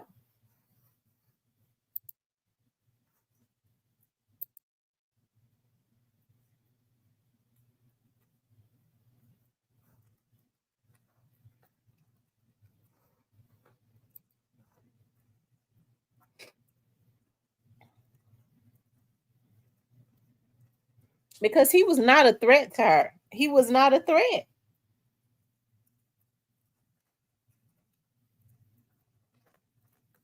They said she could have possibly been out to knock anyone down because it does happen.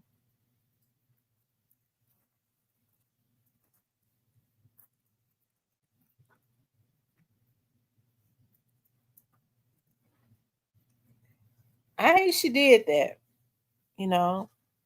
And the name of his church is Pursuit of God. You know,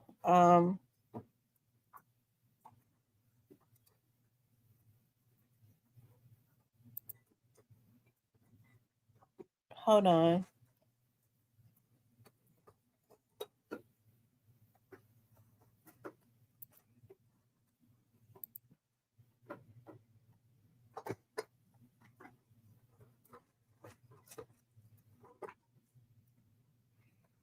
Listen, y'all, this is his Facebook page. He was shot at like 1:06 a.m., right? He was shot at like 1:06 a.m. this morning. This is his Facebook page. He posted on his Facebook page at 12:58 a.m. this morning. This was minutes before he was shot. Minutes before he was shot down. This is what he posted. Today has taught me communication with ignorant people is a waste of time. That's what he posted about 7 or 8 minutes before he was shot down.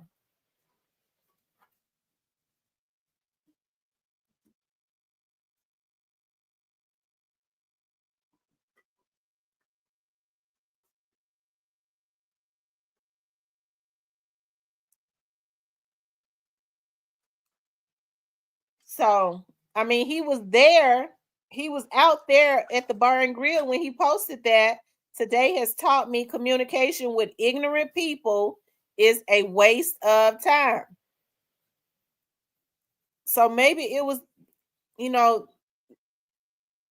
it had to have been, he had to have been talking about this group of people.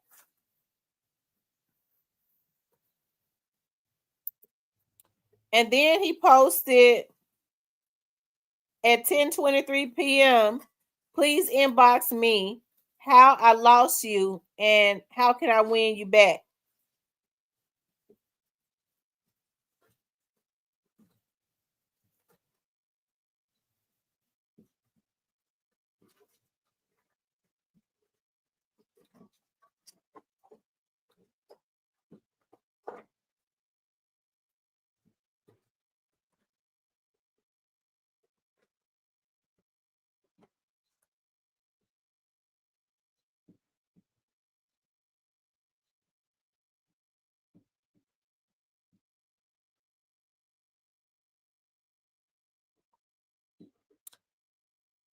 The world would rather people cheer them to death, and defeat than the coach them to a championship.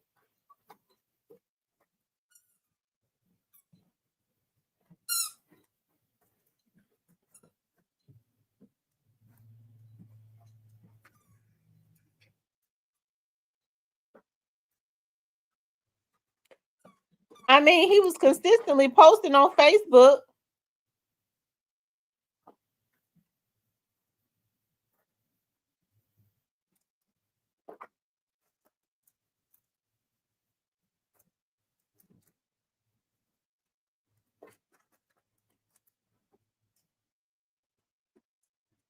Yeah, I read the affidavit, Stephanie. It was sad. Mr. Parker says a lot of people that a pastor would minister to would be considered ignorant. So that was an emotional post. So, Mr. Parker, tell me, what do you think that post meant? And I know you don't know 100%, but what do you think? What do you think was going on, Mr. Parker? Yes, Stephanie, I read the affidavit, and what I'm trying to understand, Stephanie, is what did he do for her to shoot him? I still don't. He was not a threat to her. He had no weapon. He was not a threat. So what did he do for her to shoot him?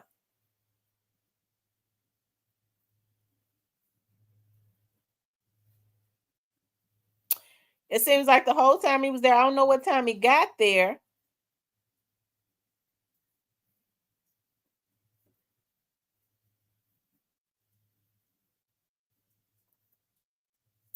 He was posting. He had an argument with that woman and she started recording him, which only escalated the argument.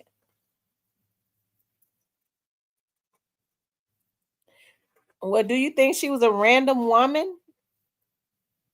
You think she was random, or do you think he knew her?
Mm,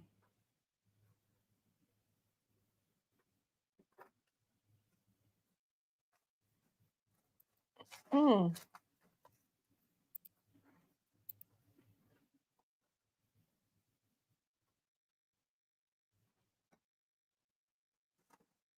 mm,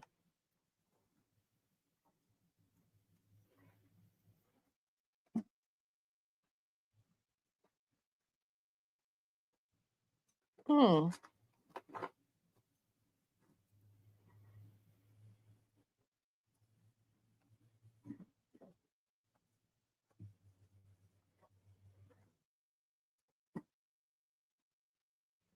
See, I told you he gave business seminars.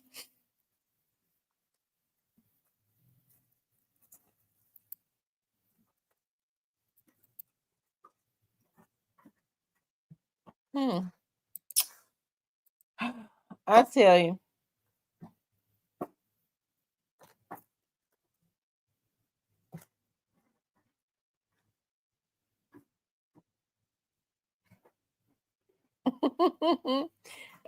Oh, Mr. Parker, you I hate I asked you. Lord have mercy. He said, I should have known you would say something like that. Y'all make sure y'all hit the like button for me. Okay. Make sure you guys like, share, and subscribe.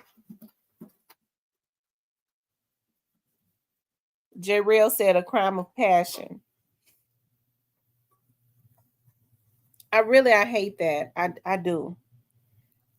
I hate that. I guess it means nothing with him being out at the bar and grill. Maybe it's just something that he wanted to do. Well, it was something that he wanted to do, but who's to say he was doing anything frivolous?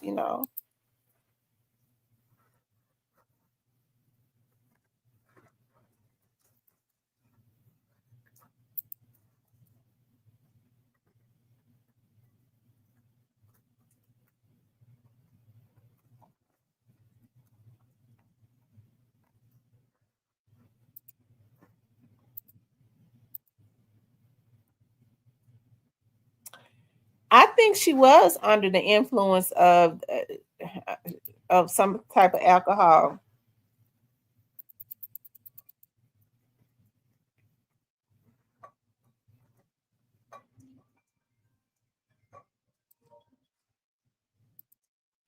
I do. So that's not a possibility. All this is speculative, right? So the wife being involved ain't on the spectrum, TT.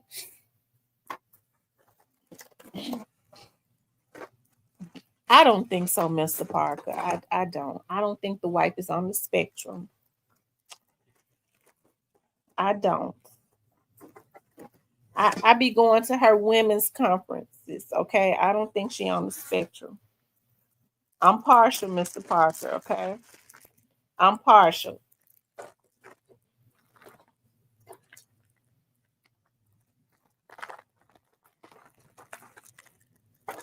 Just let me be partial.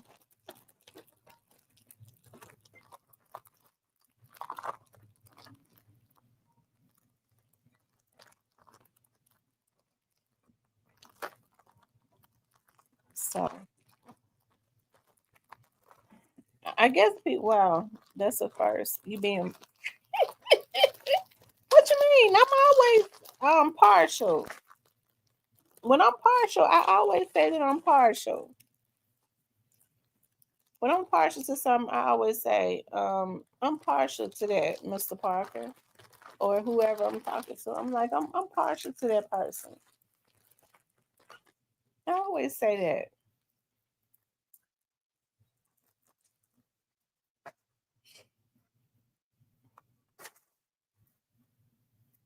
Y'all, was there somebody trying to call into the show before I get up and go look? Was somebody trying to call into the show? Was somebody trying to call in?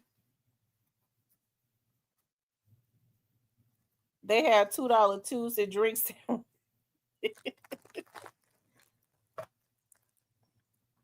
I tell you.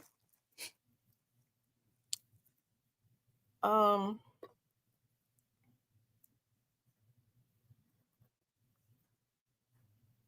yeah, make sure y'all support the channel.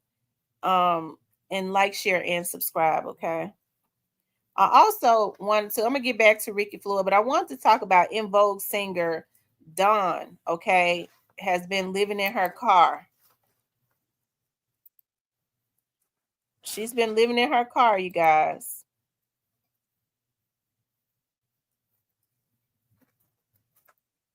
Now, Dawn has always been like, she was always she's a good singer. All of the girls that sang with Envogue.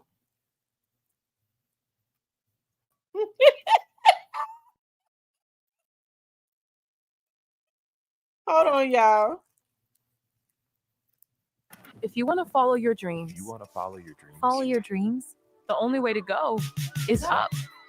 And sometimes up again until you find your way. Because if you aren't doing it your way, are you really even doing it?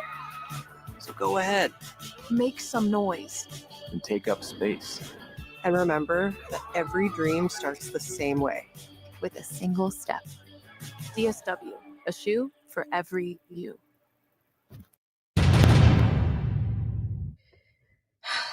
You guys, for the past almost 3 years, I have been living in my car. I said it. Oh my God, it's out. I've been living in my car. Oh my gosh. if you remember, if you guys were with me, in 2020, I did like 105,000 interviews. And in the interim, I was living with my parents in Vegas. And that was wonderful until it wasn't. I love my mom, but she became very angry. And a lot of her anger, she was taking out on me, and I was her target all the time. And I was like, I can't deal with this. Like, I respect her too much. I didn't understand it. I still don't. And I was sleeping in my car for maybe about a month in Vegas. And then the guy that was co-managing me at the time was living in LA. And he said, you need to come back to LA. I don't have a lot of room, but I'll make room for you. And then when I got to his place, he actually didn't have room for me. So it turned into, okay, well, I'm going to put you in a hotel for the night. And that one night turned into 8 months. Oh my God, you guys. I was like, no, this is unacceptable. I have been researching car life. There's a whole community of people that live in their cars, and a whole community of people that live in their RVs, and a whole community of people that live in vans. Van life, car life, RV life. And I loved what I was seeing. I just thought, wow, these people, I could do that. I could do this, I think. And I ended up in my car, and it's been, like I said, 3 years. I think I'm going to go and sleep in my car. I think I'm going to live in my car. I've been researching it, and I know I can do this. And she's like, yeah, you can. She was gung-ho, and I was like, okay. So I went up to Malibu. You know, Malibu is the place where you can take Highway 1 all the way from New York, literally. And it's kind of the place where everybody stops along the way when they're coming from the East Coast and they're heading west, to. Okay, you guys. Now that is the singer from Envogue, Dawn. Okay. Now, I remember the last time I saw Dawn, because y'all know she went on to sing with Raphael Sadiq. I think that's his name, from Tony Tone. She sang in Lucy Pearl. Then she went and sang with Dr. Dre and did the Firm song. Okay. This is one of the notable songs. I mean, all of Envogue songs are okay, but she became like the lead singer. Well, she, was like leading a lot of the songs. Okay. I know y'all remember her. Everybody remembers this song. Okay. How she ended up, a lot of times these women, Envogue has not really put out any hits in a long time, but you would think that Envogue would have so many hits that they would still be getting residuals, right? Hold on.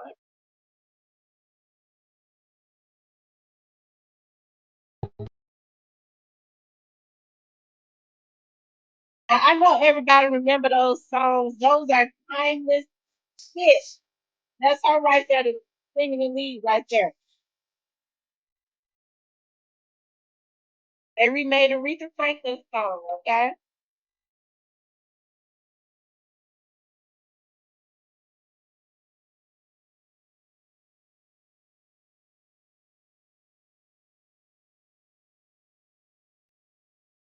Now I know y'all remember those hits, right?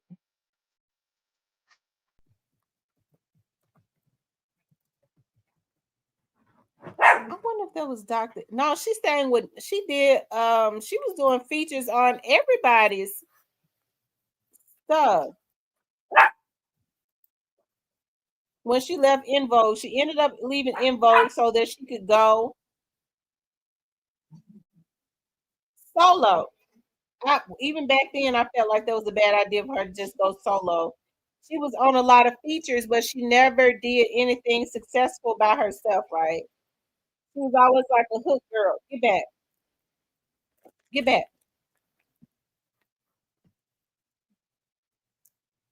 Hold on.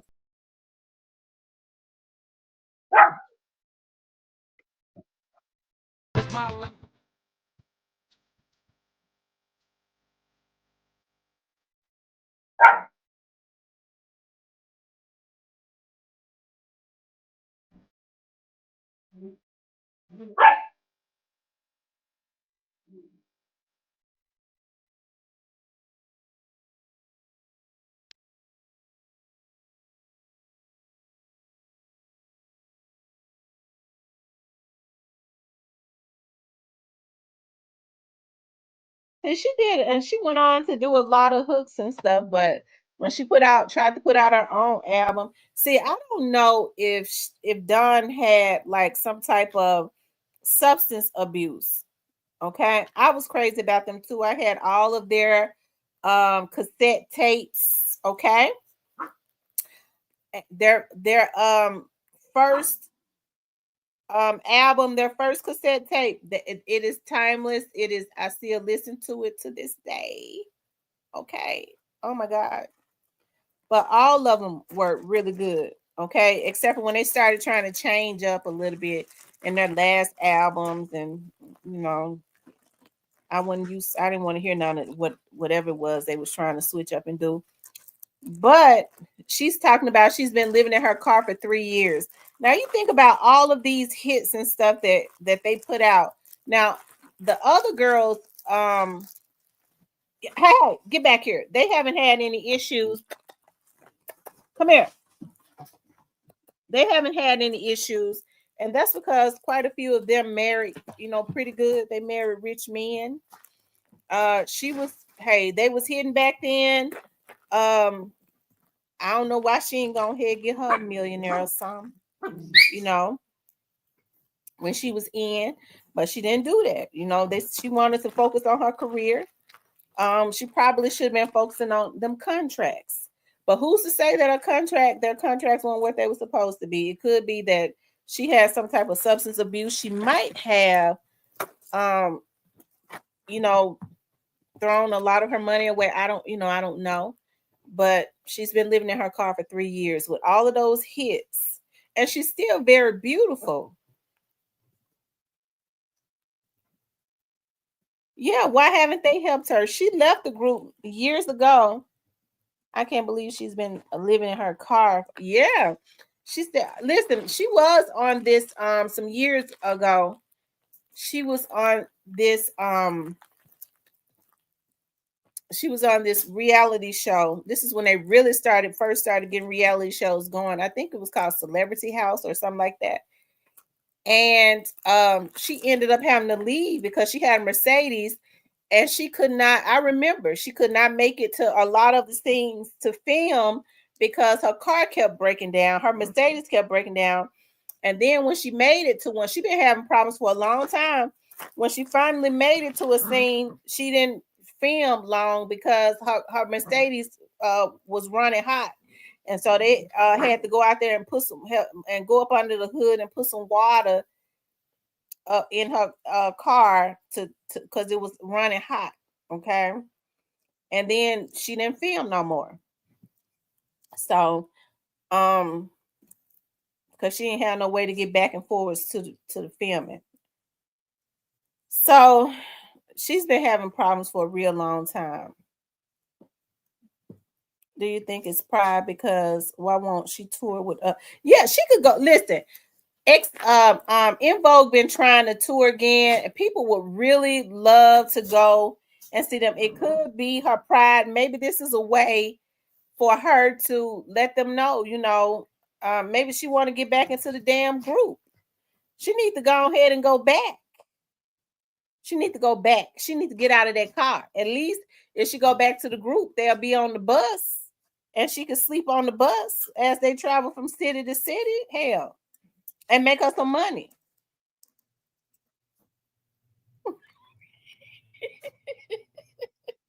She had no money. I don't think she had no money even then, because you're right. She should have called a mechanic. Instead, she had some of the other celebrities come out. Her car was running hot. They had to go out there and put water in up under the hood.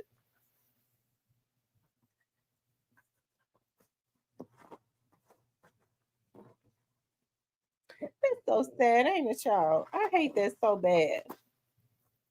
Stuff like that just be breaking my heart. And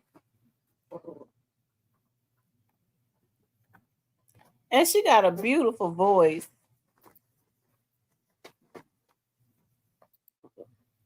Hold on, y'all. I want to show y'all something else.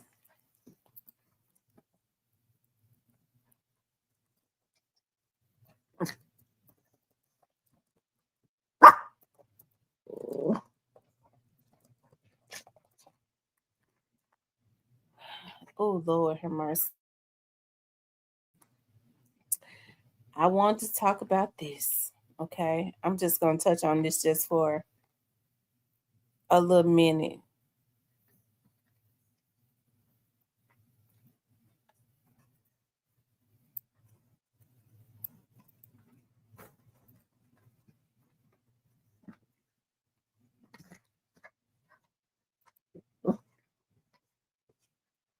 Okay, y'all. Y'all, what is it coming to in Memphis? I'm almost, y'all, what's going on in Memphis? What the hell going on? This is it's almost embarrassing to me. Okay, what is going on in Memphis? It says 5 men accused of blocking traffic with twerking. 1, 2, 3, 4, 5 men's. 5 men's, as they say with the Z. 5 men's. All of these are men's. Okay. It says 5 people were arrested Monday night after police say they blocked a downtown intersection with their dancing. Police said they saw a 2016 Chevy Malibu stopped at a green light at South 2nd Street and Union Avenue and spotted 4 men twerking around the car and a 1-man dancing on the hood. Mikael Sanders, 18, Rashawn Bryant, 22, Jordan Smith, 19, Mondre Cole Mays, 18, and Desmond Sudbury, 18, were all charged with obstructing a highway or passageway. Okay, this is them. They got their hair laid, don't it? They got their quick weave laid. One of them got burgundy, one of them got blonde. Okay. According to the affidavit of complaint, the suspects were transported to jail so that the offense would not happen again. Police said Smith also had a warrant. Smith's bond was set at $2,100 and the others were released on their own recognizance. Okay, recognizance. So they got downtown and stopped traffic because they wanted to jump out and start twerking. Okay. Was it downtown? Let me see. Yeah. They blocked off an intersection so that they could start twerking. I thought she had a mental illness. You thought Florence Ballard had a mental illness? I don't know. They said that Florence Ballard was depressed. She was depressed because they said she was really the better singer, but you know, Diana Ross was going with Barry Gordy, and whatever she was doing to him, she had him whipped. Okay, because she always had pop eyes to me. She was never attractive. Okay. But at any rate, okay, Diana Ross was going with Barry Gordy, so Barry Gordy was making sure Diana Ross got all the money. She got all the fame, and then she turned around and went solo. Okay. So Florence Ballard and them was left with she got depressed because she didn't have nothing.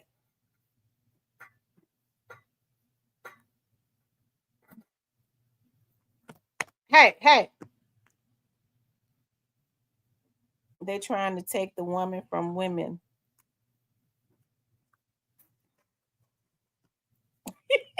Said Memphis different. I on behalf of the other men, all of the other Memphians, I apologize for. I don't know what's going on in the city of Memphis. It's just, I don't think I'm the only Memphian that is embarrassed with how these damn fools been acting. And they've been acting a damn fool for a long time now. It's almost just sickening. I mean, to the outside world, to the outside of Memphis, folks think the Memphians are really just crazy.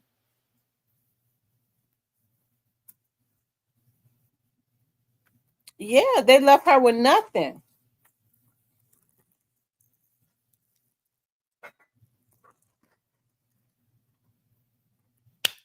Come here. So it's really sad. It's sad. You have a true story about Florence and Diana and Barry. Is Barry dead yet? Because they said he did, he really did that lady dirty. Okay. Is he dead? I mean, he ought to be 100 or something. I don't like people that do folks dirty. Tamara, you may spit out T said down the road.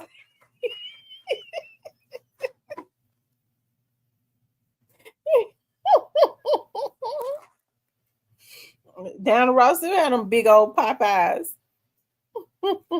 He got Popeyes too. Hell, Barry Gordy do. Yeah, because he was married.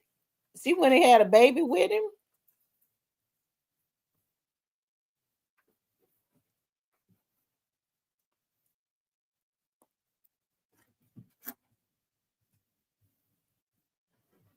Lord have mercy. Someone posted Richard Pryor as the preacher from Which Way Is Up. Barry was a freak. He liked men's is more than really. I didn't know that. Are you serious out there? Oh my God.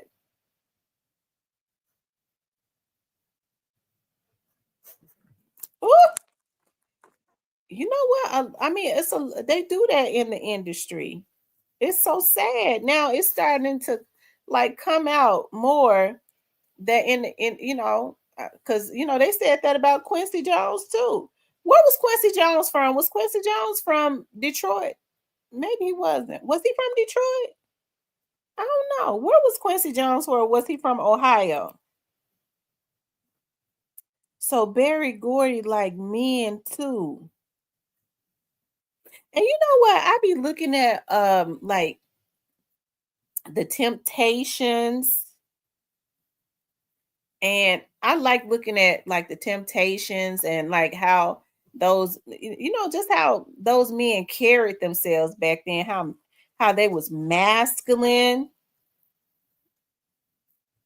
Even though they're the clothes that they wore, it wasn't real loose. They still had a lot of masculinity.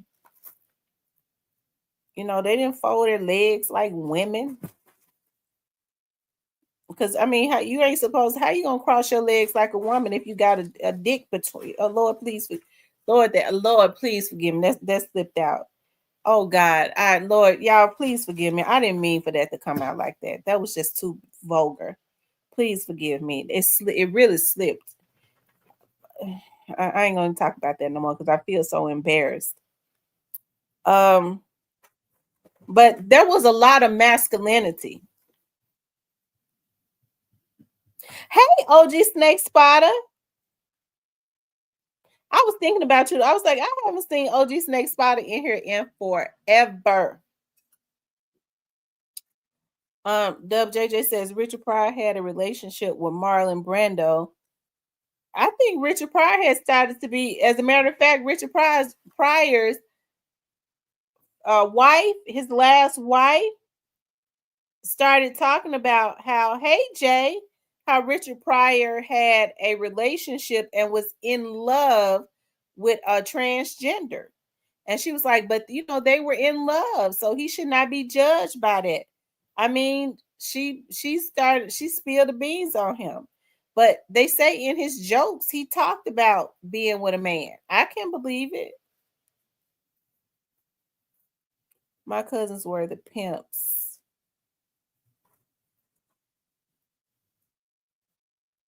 My cousin were the pimps. My brothers worked for them, traveled when Motor City was real. Oh my God.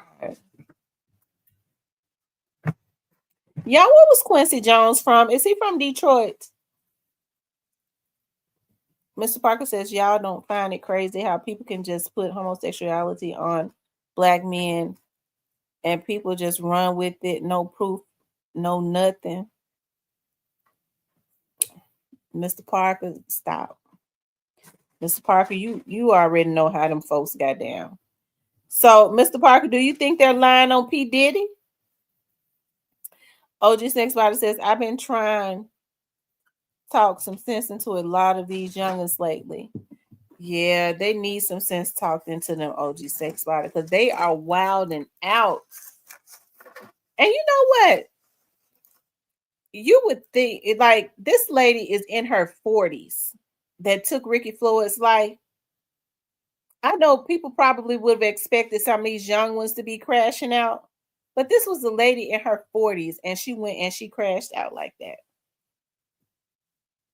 And now she's sitting up on a picture smirking. He says Richard talked about it in a joke, couldn't do nothing but laugh. Oh, wow.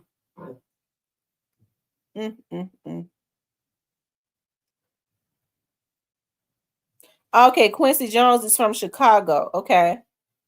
Lynette says, well, we know they didn't try the Godfather, James Brown. He would have gave their ass something to think about. Althea says, I was blessed to be able to see the USA, but my brother made sure to keep me from the weird stuff. You let that rascal slide down the thigh of the bottom leg, the rest top ankle on knee, but I don't condone male leg crossing.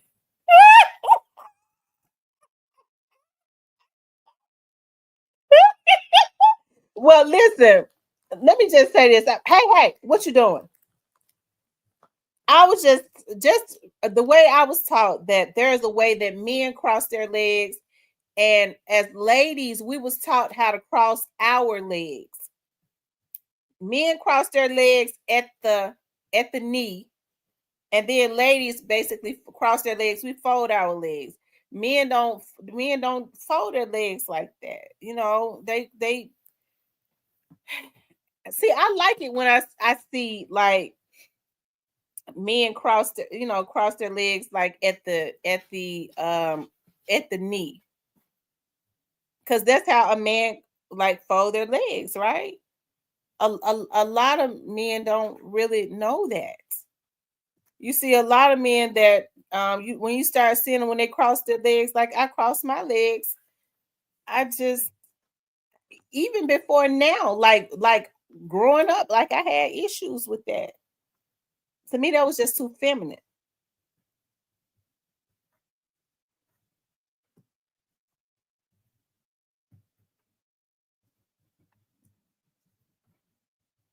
Okay.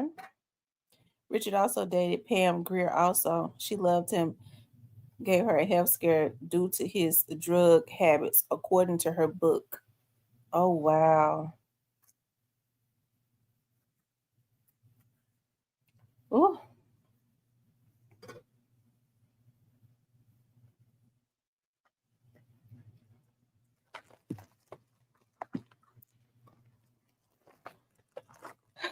Anyways, y'all hit the like button for me, okay? Make sure you guys please like, share, and subscribe. If you haven't subscribed to the channel, please do subscribe to the channel, okay? We've been talking about Ricky Floyd. We've been talking about Envogue singer living in her car for 3 years. And, we just kind of touched on the men that was twerking. They stopped traffic downtown so that they could jump out and twerk. But I tell you, Pastor Ricky Floyd, that really bothers me because Pastor Ricky Floyd has really done a lot for the Memphis community, and that is the God's truth. He has. He's done a lot for the Memphis community. And the mere fact that this lady is really getting a slap on the wrist. They're giving her a slap on the wrist. Yeah, hold on. Let me look at something. She probably out. Let me see something. I bet she's out. I bet you that lady is out.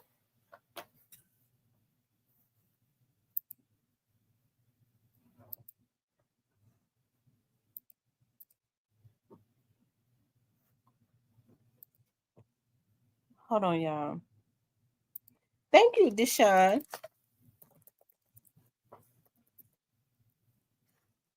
Let me see.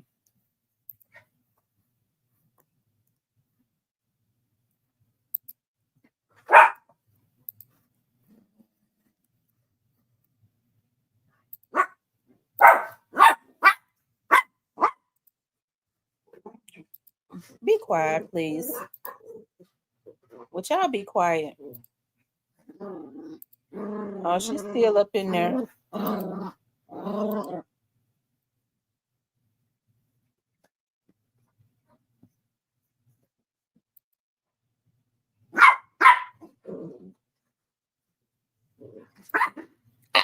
Be quiet. Hell.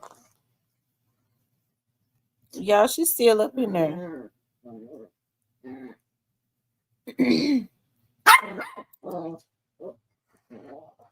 Hold on, let me look at something else.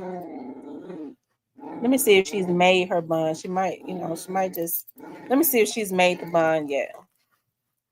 Because she might just be waiting to get out. Let me see.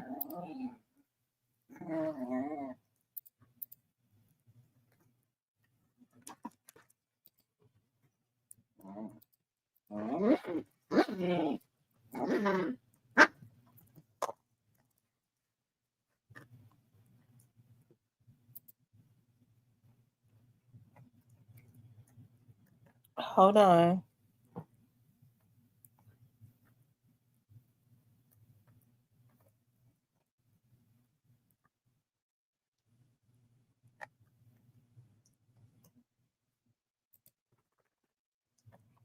No, she hasn't made the bun yet. She's probably gonna wait until she goes to her bail review hearing, and they're gonna drop the bun some more here. They're gonna drop that bun down lower when she goes to that bail review hearing on the 14th. And she probably gonna wait and go to that.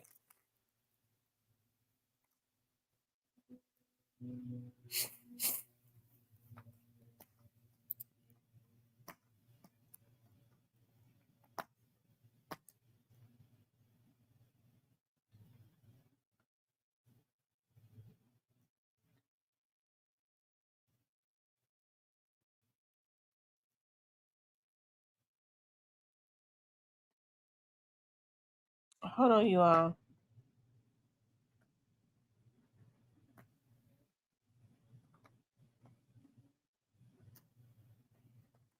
Hold on, you all. Oh wow. Oh my God. Hold on, y'all. Let me see something.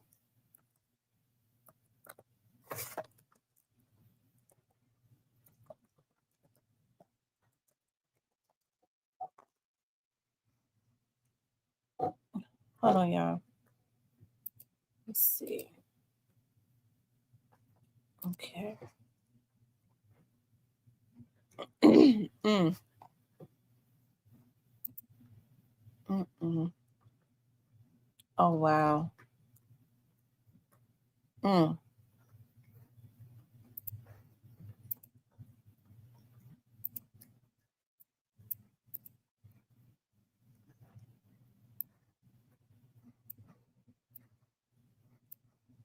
Oh wow.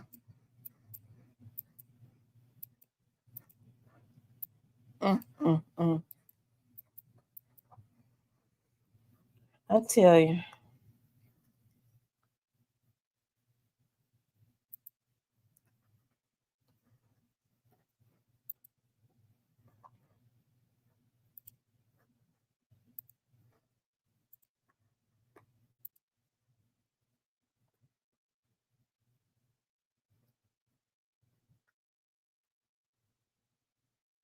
Yeah, just give me a few minutes, okay?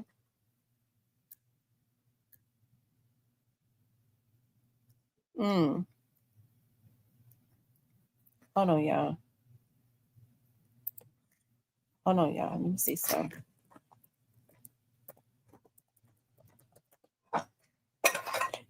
Get your look. I'm not playing with you.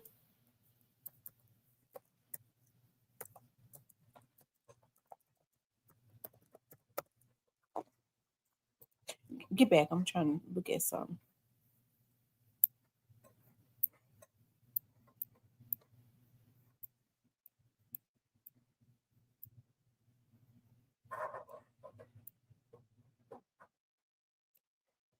Mm. Mm.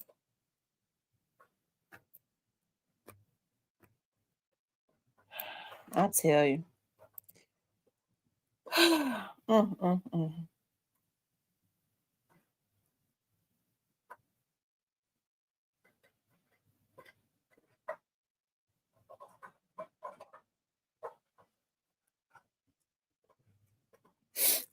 Mr. Parker, what you talking about?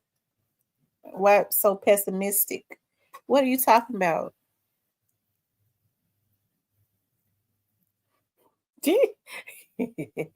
I know what pessimistic mean. Mr. Parker, what do you mean? Why so pessimistic? I'm not being pessimistic.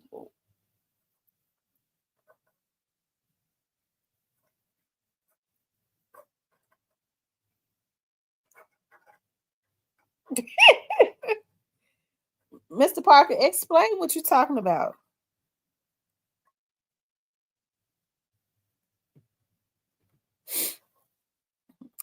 I can tell Mr. Parker wanted with me today. And now he don't want none. He don't want it with me today.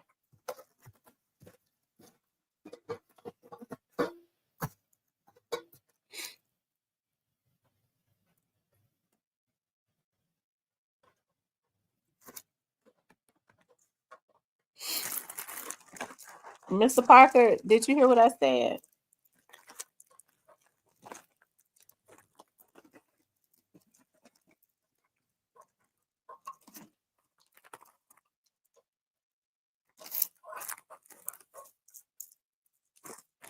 Oh, okay. He quit typing. Anyways, you guys, I know that Ricky Floyd's family is got to be in shock. I know his congregation is. I know his wife has to pull herself together to even say something to his congregation. I know one of his sons is in ministry. Hey, Miss Nellie. One of his sons is in ministry. I don't know who's going to step up now to be the pastor of the church. He said older men cross their legs at the knee and the other leg knee on top. Yeah, it's way more comfortable than trying to keep your leg up.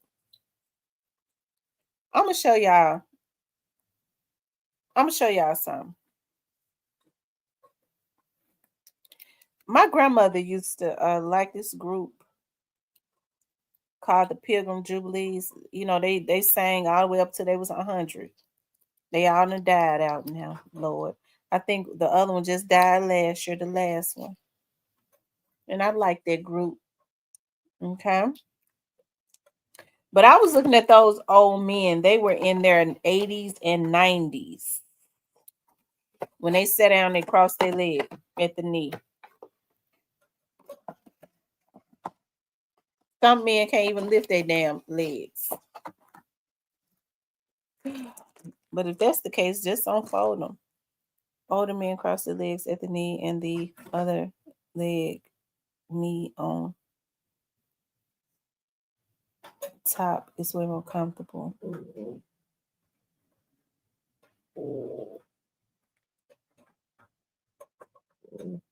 So I guess Mr. Parker I asked him a question, he didn't say nothing. He been talking in here all night. I asked him a question and he go radio silent.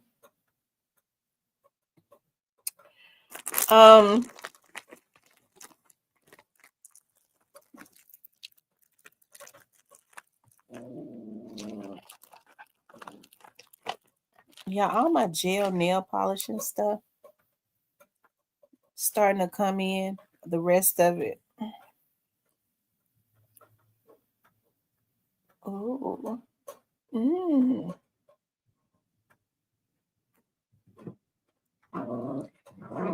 Of course, y'all know I ordered a lot of vibrant colors.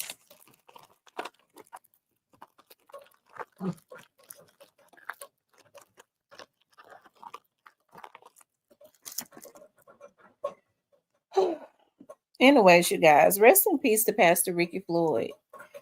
I was gonna open up the lines and let people call in, but normally when I open up the lines, only one person call.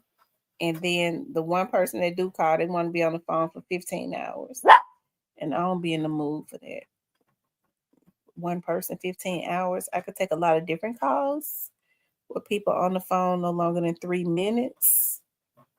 But one person for 100 hours, I can't do that.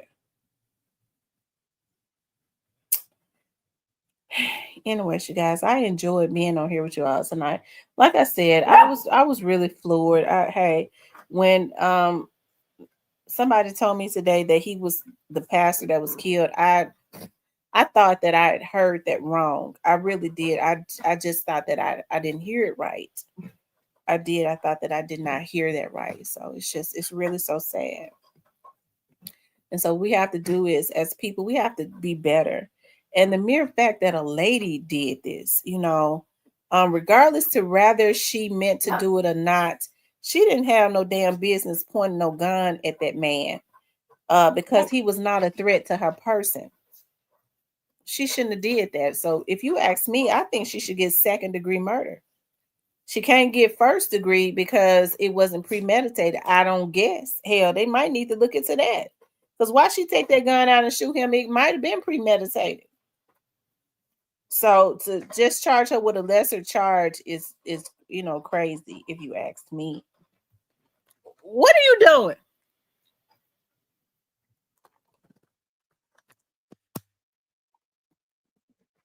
To charge her with a lesser charge is crazy. I don't know if they can upgrade her charges or what, but she's smirking like, she just won some type of prize. So anyways, you guys, listen, I really enjoyed being on here with you all tonight, as I always do. Okay. I got to get off because what time is it? It's 8:00. Yeah, I got some things I need to do around the house before I retire. Okay. Yeah. I want you guys to please like, share, and subscribe. If you would like to support the channel, you could definitely support the channel via Cash App or Super Thanks. It has been a great pleasure being on here with you guys tonight. I really enjoyed you all. I love this grown folks conversation, and that's kind of what I want to get into, talking more about, things like this, like a plethora of things, as we get into talking about a lot of different things and having debates on current things and situations. And of course, still I'm working on my shows, of course, my missing person shows. I'm still working on that, right? And I'm trying to decide on if I should put my missing person shows on this channel, or should I make another channel just for missing persons. I don't know. What do you all think? Would you all like for me to put my missing person shows on this channel, or would you all feel like I should just do another channel and do nothing but missing children, missing persons? And on this channel, we do gossip. Talk about current events and situations. I know for the last couple years, we talked about the young Dolph case. And of course, when there are updates, we'll still talk about the young Dolph case updates and stuff. Of course, we've seen a lot happen as it relates to the young Dolph case. And as more things start to happen, right, and they put it out into the public, we'll vlog on it, right? We'll vlog on it. I would still say that this is I guess I don't like to put myself in sectors, but this is definitely a young Dolph. We are definitely a pro young Dolph's channel, right? As I've said, I think I would be pro for anybody that was just unjustly taken out, like young Dolph was. So it has nothing to do with, people saying, you fanned out. Well, okay. But we're definitely pro justice for young Dolph in totality. That's what we're pro that. And the reason I would say that we're pro justice for young Dolph in totality is because young Dolph represents so many African American men that are just gunned down, men and women that are just gunned down for nothing. With him being a celebrity, I think it is imperative that we see that the world that's looking sees that he gets justice in totality, because that gives hope to a lot of parents who have lost their children, who was just out trying to, make a living for their family, who trying to obtain success or had obtained some level of success and was taken out like young Dolph was strictly because of jealousy, right? And so I think it is imperative, and that's why I tell God about it. I pray about it. As it relates to even other parents that have lost their children to senseless violence, right? I pray for God to allow everything to come out when the timing is right. Everything is a process, right? And for the world to see it so that these young boys can move differently. When I say that, for them to understand you cannot take money for hits or the promise of being successful. You think you're going to go and destroy somebody's family by taking out their loved one. You will not get away with it. And so I'm very proud of like the federal entities and the Memphis Police Department that has worked diligently to at least show that you won't get away with something, right?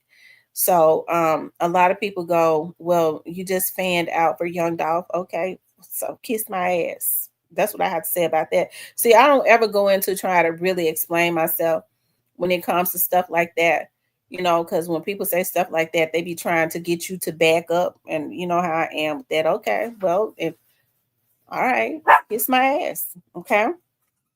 But I think I just want to see justice. Not for his family, and because I know that there are other parents that have lost their children that watch this, and when they see that young Dolph is going to get justice in totality, it gives them hope that their loved ones can someday get justice in totality, because there are a lot of unsolved cases of African American men and women that was just gunned down or just killed for no reason at all. People put hits on them. And it starts to chip away at and tear down that entity that thinks that they can destroy lives because somebody said something that they didn't want them to say. You can't get on here and you don't talk about them. We're going to threaten you. Okay. Well, there are laws against that, right? It starts to let them know that nobody died and made them God. You can't harass people, you can't threaten people, and you can't kill people just because they say something you don't want them to say, just because they do something you don't want them to do, or just because you jealous of them. Okay. So that's why I'm happy that a lot of people, for some reason, and I know it's got to be God, that people have taken an interest in this young Dolph's case, aside from all of the bull crap, because I don't subscribe, to the crap. I don't. Hey, everybody has a right to whatever their thoughts are, but I just don't subscribe to the crap. And as far as like getting into the myths of what could have been, or I believe that it went this way. No, I just kind of, anything that I believe, it's not because I got my ear to the street, because I'm not out in the street. It's because it came from a credible, viable source that would be from in law enforcement some kind of way, right? So I tend to believe what they say. And so that and only that has shaped my opinion. right? Believe it or not, I know a lot of people know that me and Black Youngster's cousin Vanessa, we're best friends. We grew up together, but Vanessa, me and Vanessa has never told me anything that I know. It's not because Vanessa told me, because Vanessa's very transparent. So you don't really hear Vanessa get on here and say anything bad about Black. She might say something about him, but you know, that's family stuff, right? And but in the end, you're gonna always hear her say that she got her cousin's back, right? That's what's to be expected. So regardless to what she's expressed to me, she has not shaped my opinion of anything. My opinion was shaped has been shaped from a few years back based on information that I've heard credible people say, right? And it's not people from off of the street of Memphis. You know how people go, the streets talk. I'm not in the street. So I don't go looking for information as it relates to Young Dolph. I've never tried to investigate. I'm an investigator, but I've never investigated the Young Dolph's case. Right. What I've done is I've sat back and I've listened to people that might be investigating the case, or people that know people that's investigating the case. I'm talking about that's really investigating the case where it counts. And it ain't no motherfucking vloggers. Okay. It's not me. It's not any people on the street. It would only be accredited law enforcement officials, right?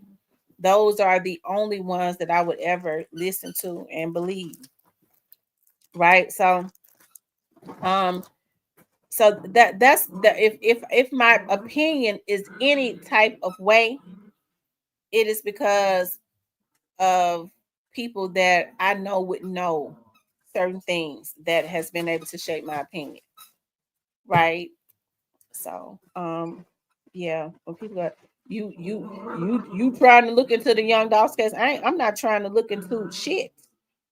Young Dolph, as I've always said, has a dream team on his case. And for some odd reason, everybody has a difference of opinion of who was involved and who was involved, who wasn't involved. That's neither here nor there to me. That's neither here nor there to me. But what I do know is, because I know I throw a little salt out there sometimes. Okay, I probably wouldn't do that if they would leave me alone. But each and every time you mess with me, I'm gonna throw some salt out there, but it's gonna be some true salt. Okay, and I'm not gonna lie on nobody. But what I do know is that we don't have to worry about anything as it relates to that Young Dolph situation. You don't have to stress about anything, because whatever it is, it's gonna come out. It all comes out. So I don't get anxious about anything. I know a lot of people have anxiety. I understand the way investigations work. Sometimes they are perpetual. Oftentimes, when it's bigger than what you would know, they are perpetual. So that's why I don't try to rush it. He got a dream team. I think that was sent by God, I'll say, to ensure that the next Young Dolph that comes up, has a chance. And ain't nobody gonna be putting hit when there's a thought about putting a hit on his or her life. Whoever they go and get, they're gonna think twice about it, right? Because for some reason there's a spirit in Memphis. It's a jealous demon in the atmosphere, and each and every time you have somebody, and I can't understand it, especially if you come from the trenches. Okay. Especially, Mr. Park, I asked you a question. You act like you didn't hear me, but now you typing. I asked you a question and you didn't answer me, but now you typing. Okay. So, anyways, I forgot what I was saying. Okay. But anyways, what was I getting ready to say? I lost my train of thought dealing with Mr. Park. Okay. Oh, the very next time somebody think, okay, that they're going to, that's right, sassy, some type of jealousy. Right. That these little dudes are not going to be taking money to go and take somebody's life. I'm so happy that that for some reason it seems to me that, and I know, like I said, it's got to be God, that they've that an interest has been taken in ensuring that the people that put the money on Young Dolph's head, that the cancer is cut. And so it don't have anything to do with me. You know what I mean? It don't have anything to do with me. It don't have anything to do with anything other than there is a God. So when these folks want to get mad, they don't need to try and get mad at me, because all I'm gonna do is go to the police on you. Okay, I'm talking about these media companies that they hire that feel like they're supposed to harass, and in some cases, I'm told, they have hackers and shit where they're helping to get locations so murders can be committed. When the fuck your media company gonna be, bitch, if that's what you doing? Okay, so you just another straight drop with a media company. So yeah, so I'm happy that an interest has been taken so that a lot of this stuff can be stopped. If you want to be a successful Black man that comes up out of Memphis, it could be more than one successful Black man that comes out of Memphis. It can be. It can be. Your God does his thing. Young Dolph was doing his thing. Hopefully that Key Glock and them do their thing, and it's supposed to be like that. Okay. So a person should be able to be successful and go as far as they want to go without somebody plotting on their life to take them away from their family. Who in the fuck died and made some of these motherfuckers God? They can't say, they say that we're going to take care of them. And that's the reason why they're working on indictments for you motherfuckers. Because anytime Black people start getting money, you would think that they would start trying to do something productive with it, right?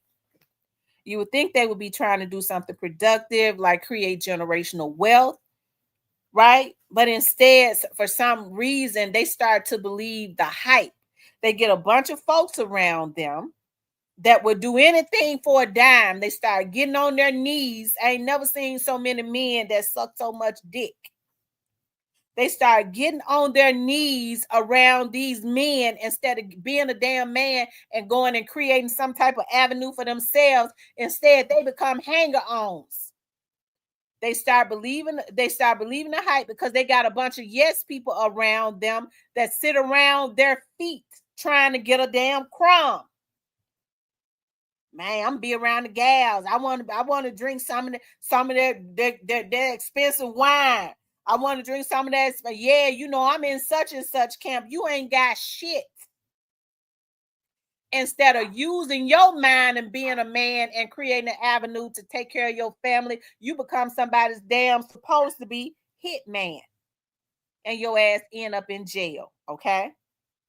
For life. A shade tree hitman. That's what I call them. Shade tree hitman. They end up in jail for life. So I'm happy that some type of interest has been taken by people that can do something to ensure that this is quarantined, that this is stopped. These hits stop. These hits stop. It was just too far wrong. I'm gonna tell y'all what we did today.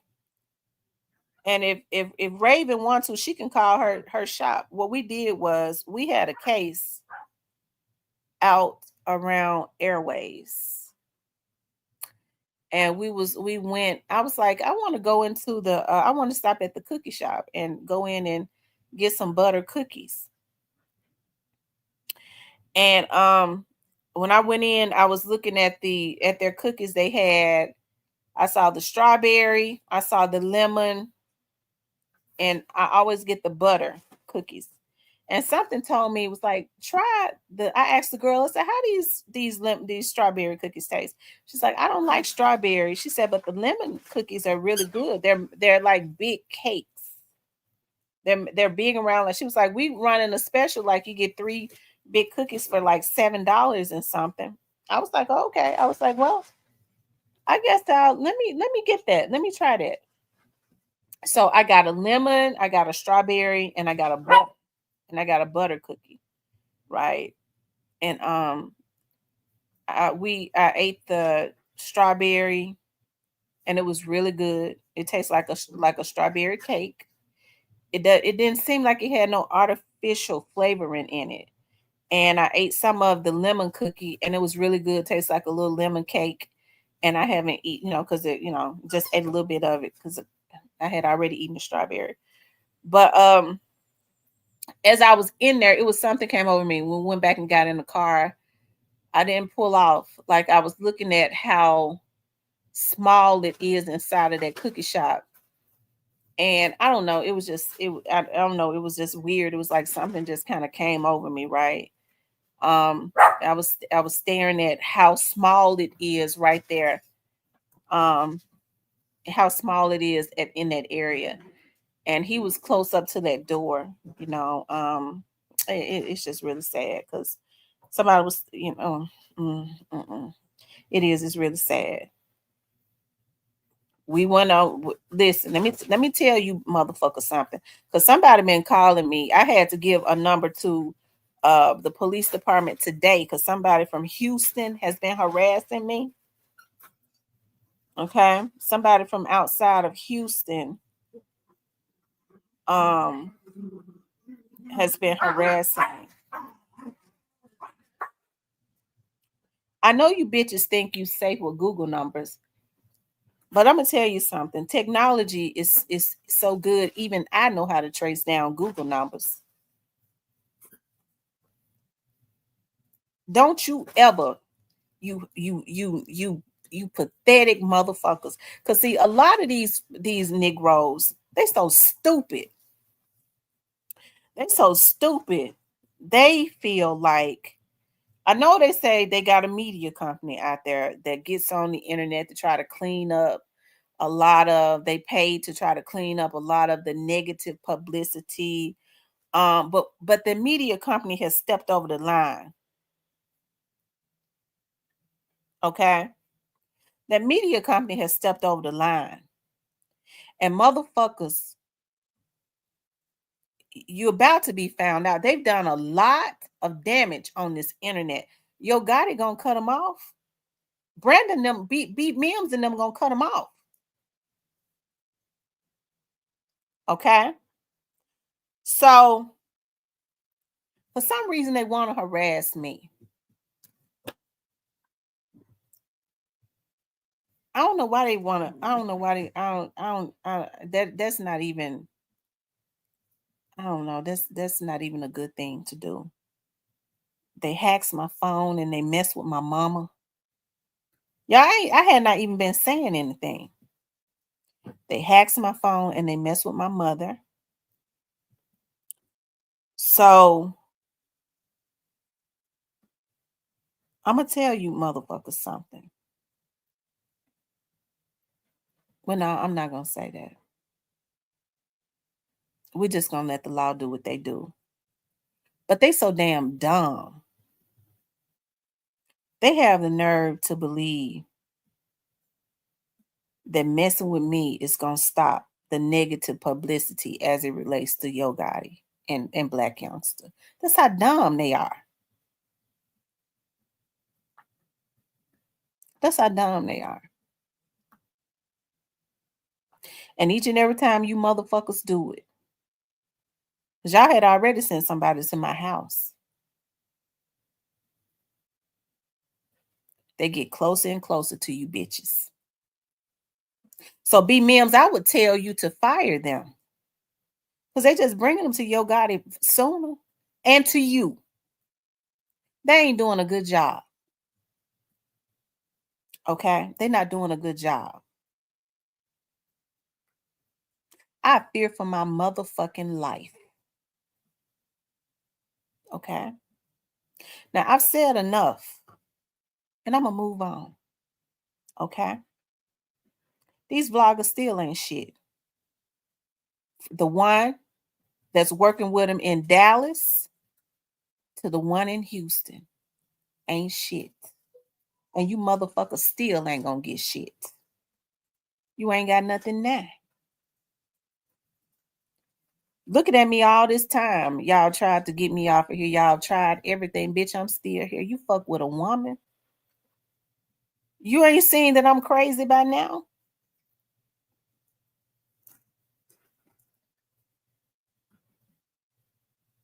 But if you come back to my door, you go messing with my mama. Your mammy gonna go missing. Okay?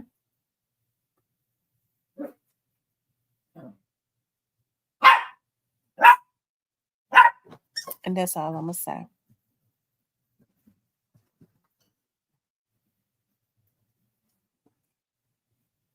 It's documented.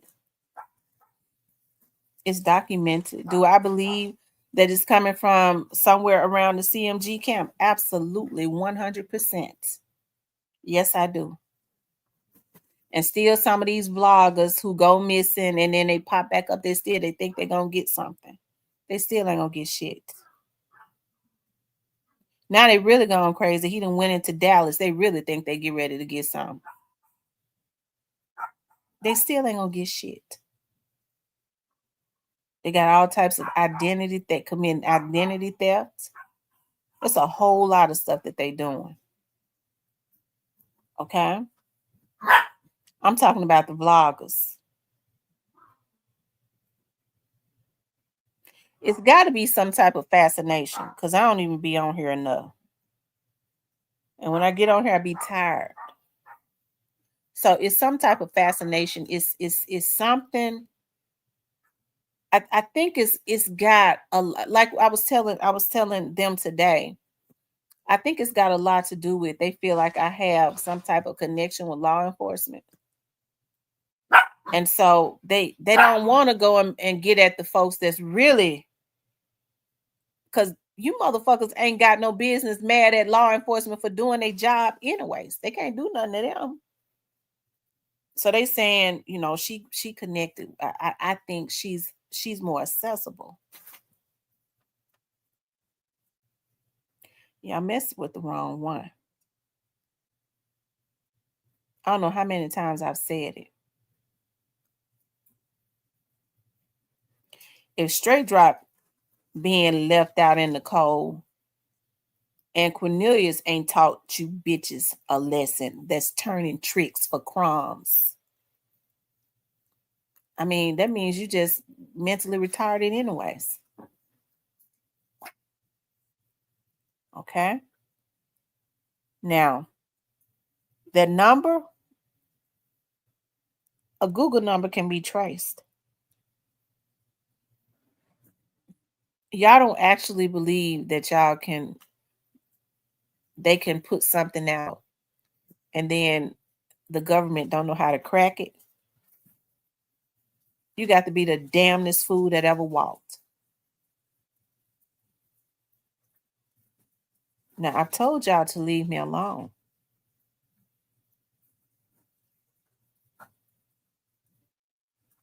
I ain't got nothing else to say about this. Okay? Anyways. Listen, I've enjoyed being on here. I'm sure they on here. Okay? Go play with your mama. Go play with your motherfucking mammy. You still got a bunch of old ass motherfuckers that's on here wanting to try improve. First of all, they do anything for some money. Okay? Because if you're gonna be some type of media company, what you need to do is get about putting out videos like y'all been doing, trying to rebrand Black Youngster, and leave me the fuck alone. Okay. While he out. Get about doing that. Because as I've said before, I have all of the confidence in the police and in the federal entities. They do whatever it is they need to do, and it has nothing to do with me. If y'all got an issue with that, why don't y'all go down there to that? Why don't y'all go over there to the FBI?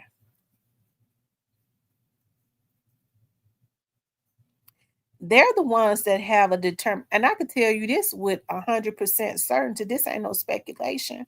Why don't you motherfuckers go over there to that federal building, to the FBI?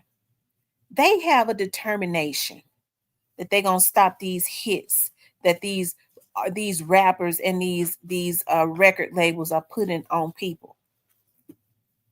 They have a determination. So what you mad at me for?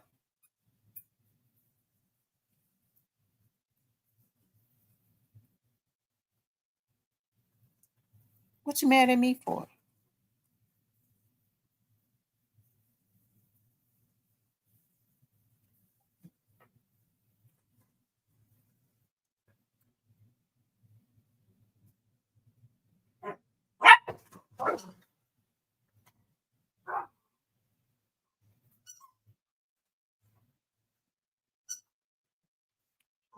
If that's so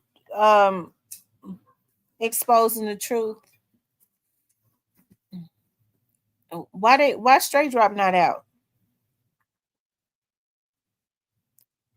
Why haven't they let Straight Drop out?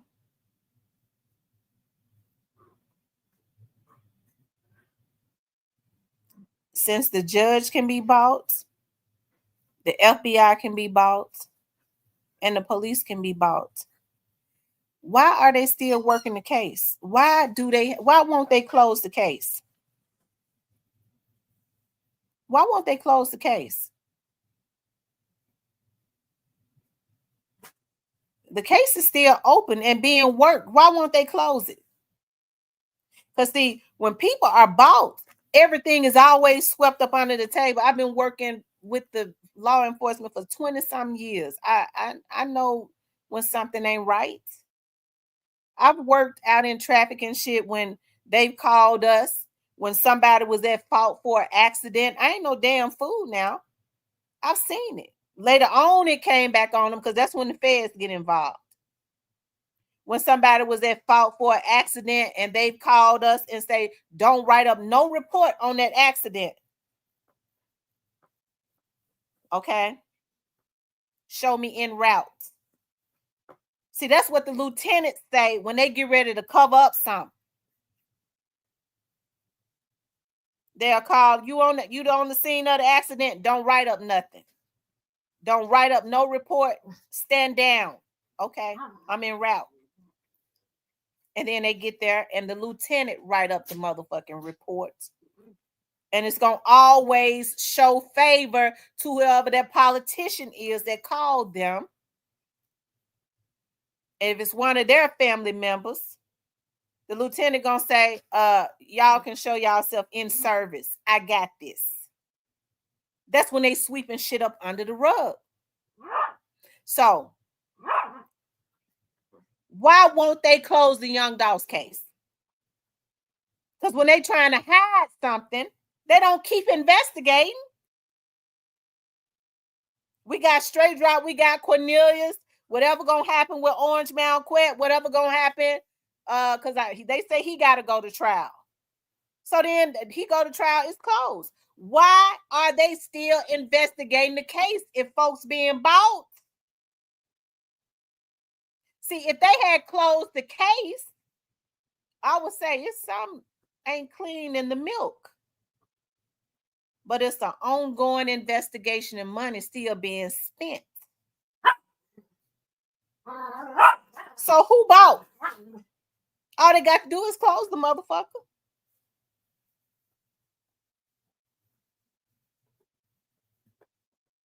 But it's still lots of money being spent on lots of hours to investigate this is an ongoing investigation.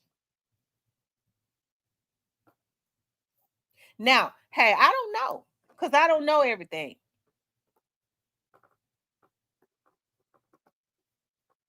But I was told there was a determination to get the money.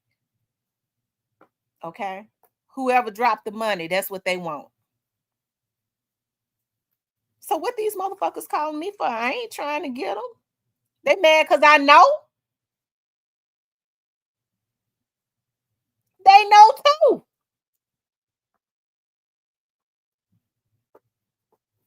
So go down there to the motherfucking FBI building. They working it. That ain't nothing I heard. That's what I know. I work for the federal government. Take their asses down there. They just know they ain't gonna leave. They know they're gonna fire them up if they send a hitman down there.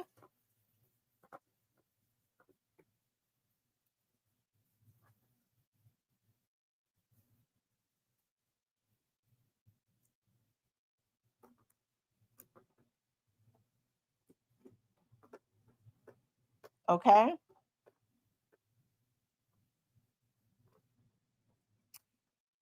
But anyways, y'all better find y'all somebody else to play with. Okay. Because I already done started. I fear for my life. So they have they have to investigate my fears. Okay. They have to investigate that. You motherfuckers already up under investigation. Why y'all need me putting reports on file?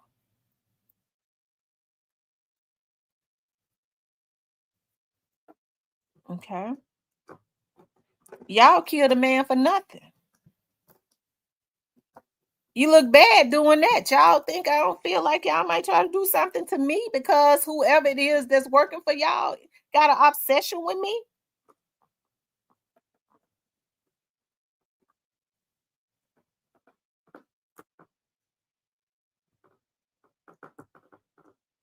Okay.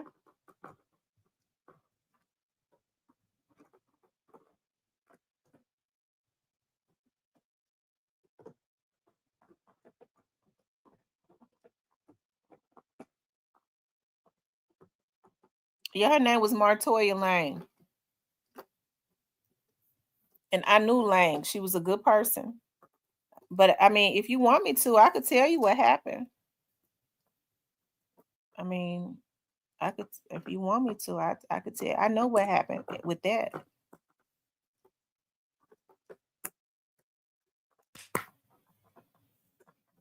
Okay.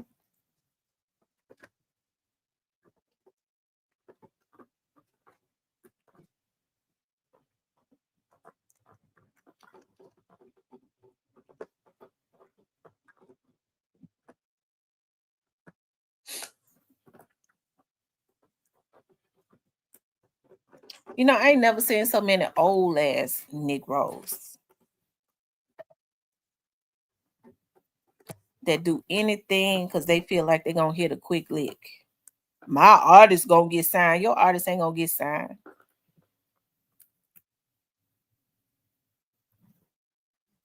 I die for this. You stupid. You stupid. You got kids. You sitting up talking about you'll die for some organization. You would some of these Negroes that's on here doing this shit wouldn't even die for their own mama. They don't even know how to talk to their mama. They don't even respect their mama. But they around here bow down at some damn man feet. Or some of these folks that own some of these record labels because they got money. They own their knees with their mouth open, talking about I'll do anything for a damn crumb. I got to eat. Get your ass up and go work at McDonald's. At least you got your self-dignity. At least your kids will respect you for going and getting an honest job and being a damn man. And not kneel down on your knees trying to get a damn crumb doing anything for somebody, organization you ain't got no fucking interest in.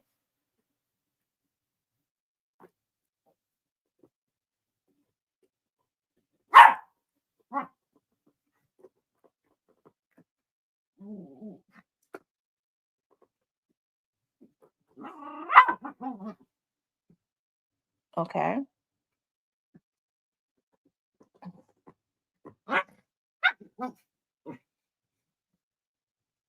Now,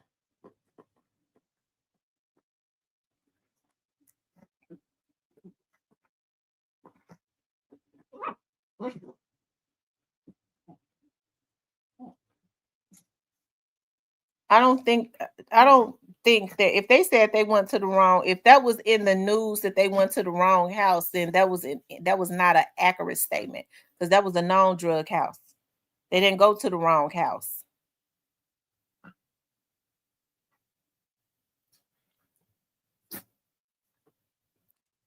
I think you got it twisted. I think later on they wasn't sure if it was friendly fire.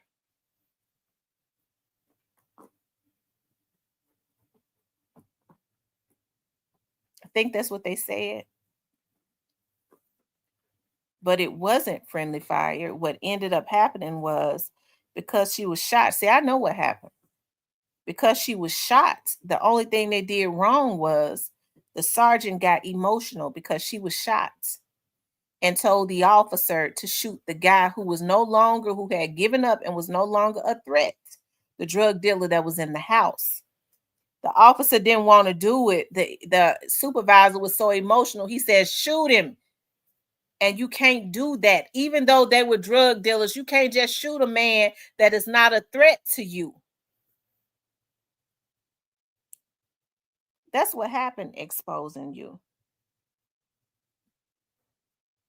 I used to ride with Martoya Lang when we did traffic. She was a good-hearted person. She was very friendly. She was so easygoing. She was just easygoing. I loved to ride with her because she was just easygoing. I hate that happened to her.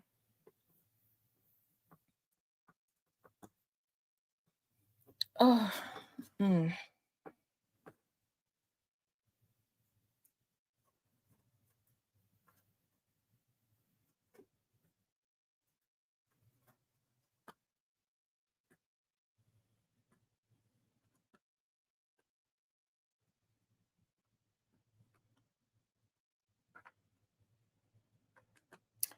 Anyways, I said my piece.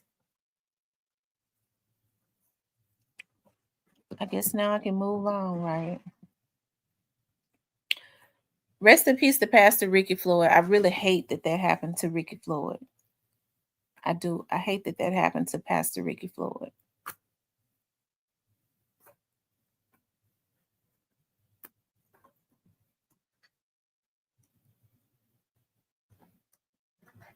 Okay. I never would have believed that, that it would have been him.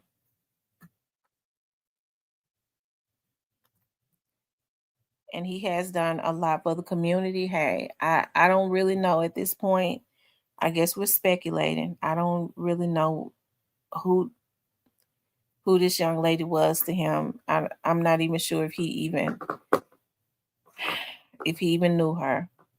Maybe it was somebody he met when he was there. I don't know why he was there at 1:00 in the morning. Hey, people have a right. Just because you are a pastor, don't mean you can't be out at 1 in the morning. Get your ass down. Get down. It don't mean you can't be out to 1. So I don't know, y'all.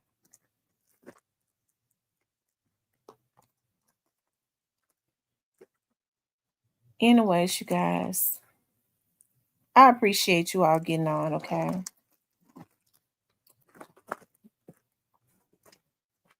Hey, Mr. Parker. Mr. Parker, you still in here? Hey, damn man. Y'all stop. They get so jealous.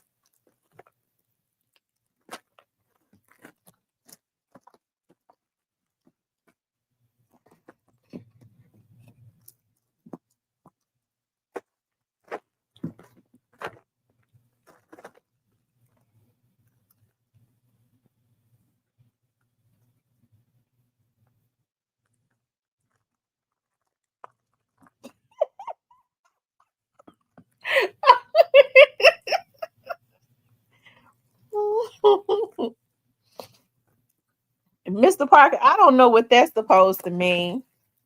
Look, Roscoe up in my arm right now.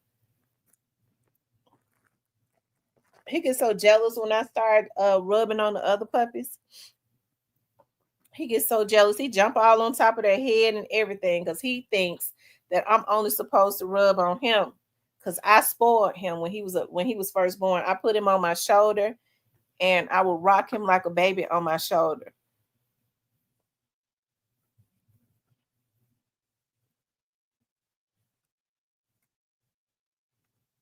So he is something else. He used to then be bad. Now he bad. He be into stuff now.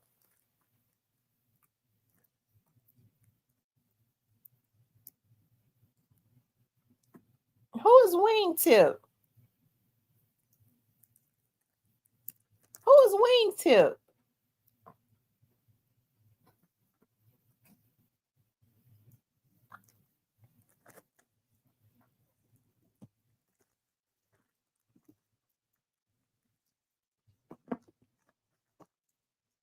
It's funny because Rainbow used to didn't like for me to rub on her.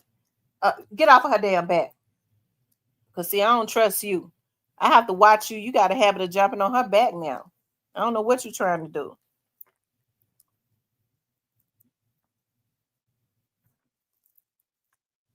Nothing. Don't even worry about it. Don't worry about it, Mr. Parker. Don't worry about it. Nothing.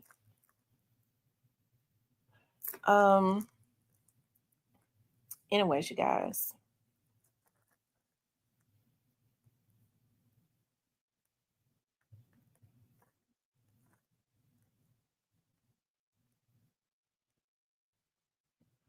Yeah, when does Cornelius be sentenced? Does he have to go for sentencing, or has he already been sentenced? He might have already been quietly sentenced. Who knows? Let me see. I don't know what made me think about that. I don't know. Let me see. Sometimes they quietly do things. I can't see him coming back to that jail. I just don't, for security purposes. I don't see it, but it might happen.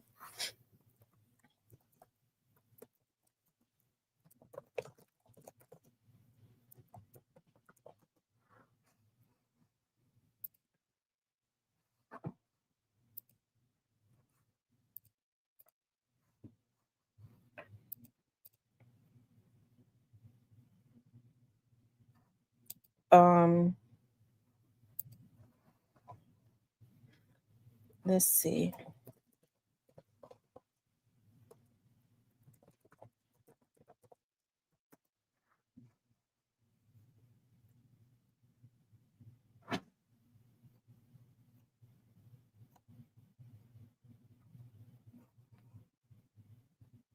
Yeah, hold on.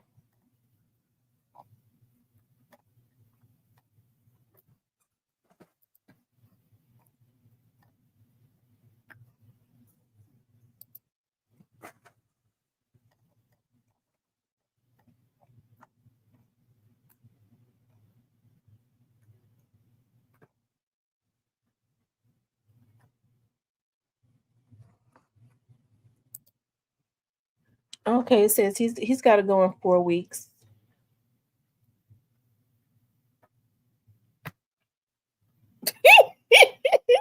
Yeah, Riley was something else. Look, my sister gonna say, girl, Riley needs some Yorkie coochie. I said, well, he ain't getting on the remix no more because I told y'all what Riley. Y'all saw what I went through when Riley was here. Now I love Riley. He was such a sweet dog, but once he got into heat, he lost his mind.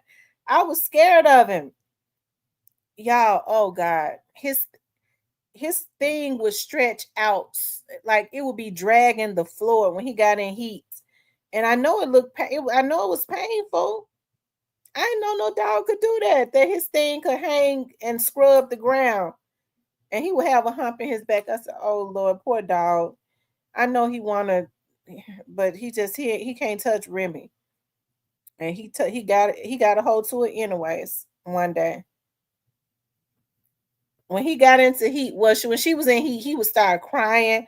I would have to lock him up because he was trying to get to her. He would be on her back. But I said I might let them mate. I said I may let them mate. Y'all, it was so weird because the first time I saw him, he was ready to mate with her, and his thing stretched out real long and started drag. When I looked at him, I was not expecting that because he was a teacup Yorkie, right? I looked again. I said, I thought he had developed some type of deformity. I was like, oh my God, this dog has developed a deformity. His little, he was so ashamed. He went and hid. It scared him. I screamed so loud. And then I started doing research. It's like this little thing when she goes into heat and he wants to mate, his penis will, like, you know, it did that. You know, he just, I wasn't made for all that. I didn't want to, you know, I just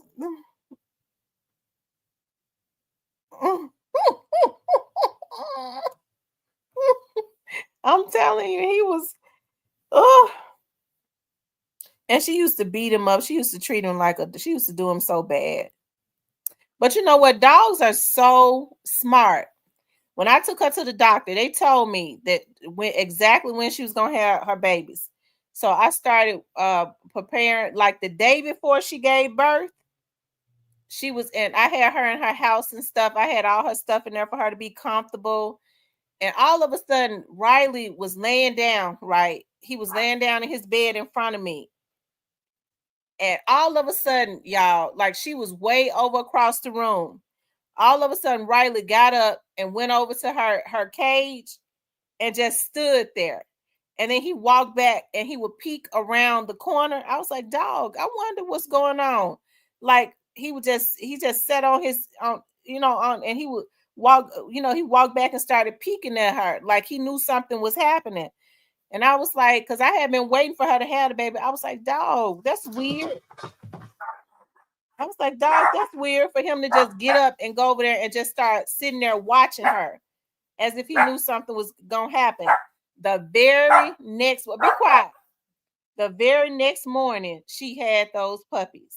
So it was almost like he was watching her because he knew something was getting ready to happen. So he knew she was getting ready to give birth.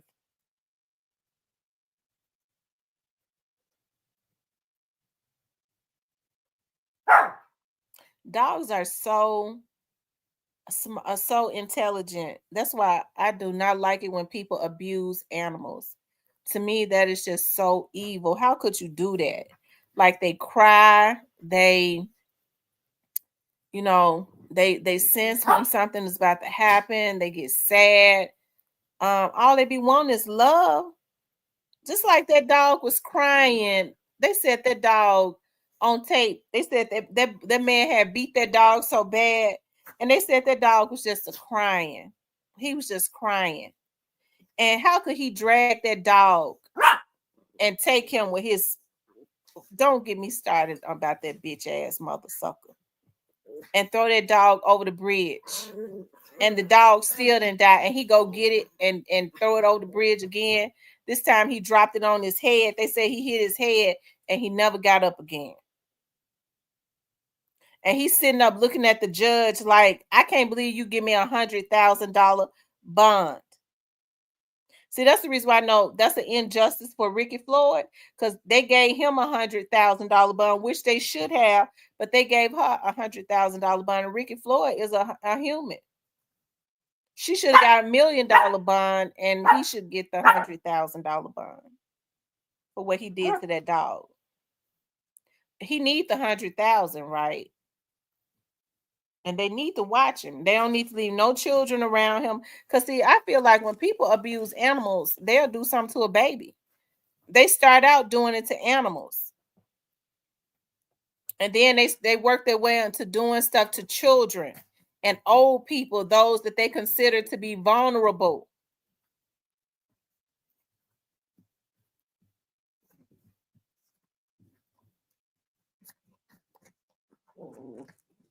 That's true, Mr. Parker.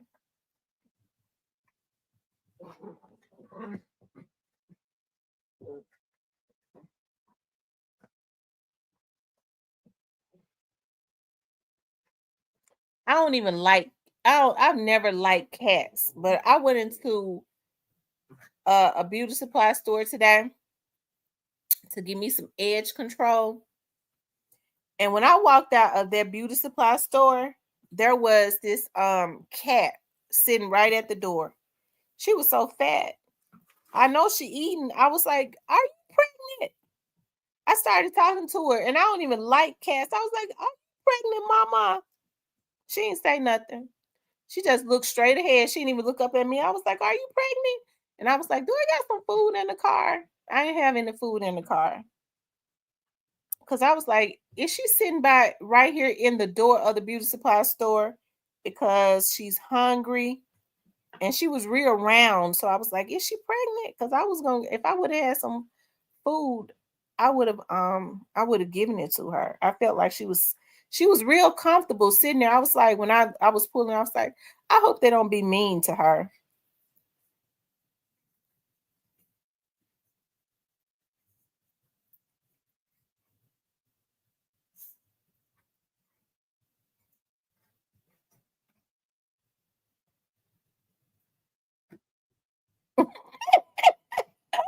I need to go get me some edge control. Look. I needed some edge control. I don't like jail. I don't like the jail. I remember a time that jail used to be the thing. I'm telling you, we jail our hair so down. I just like to make sure my edges are sleek because it be curly. I like for them to be straight and sleek. And I had gotten a lot of good edge control from like Marshalls and TJ Maxx. And I think my daughters and them stole it because I couldn't find it. I was like, dog, I'm out of edge control. As much edge control as I bought. So I went into the supply store and got me some. So that when I get up in the morning and I take my my flexi rods out, I can go ahead and slide them edges on down real good so it won't be curly.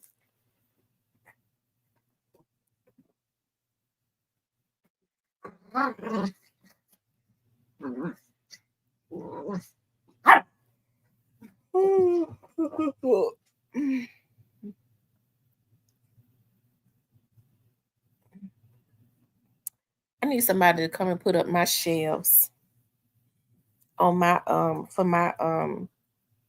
my nail station so that I can start putting my fingernail polish up on the shelves. I don't know how to do it.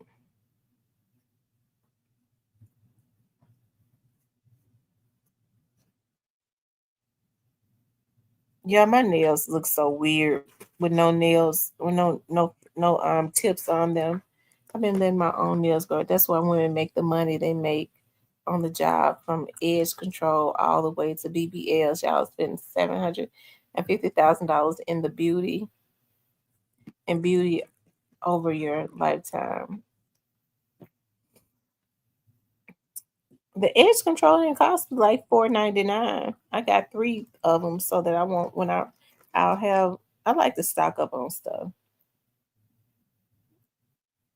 So it wasn't but like $4.99. I got one that smells just like watermelon. It smells so good.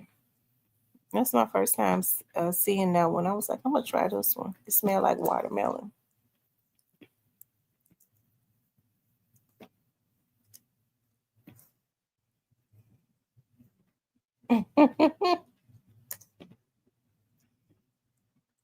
Thank you, Black Barbie.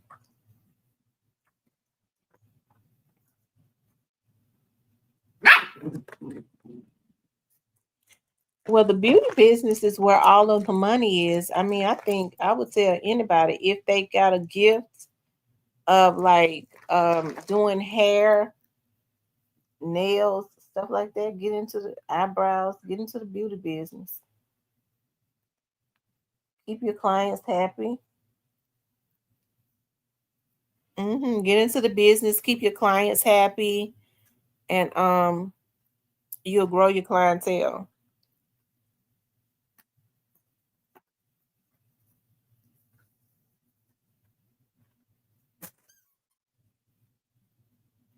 Hey, Tashawn.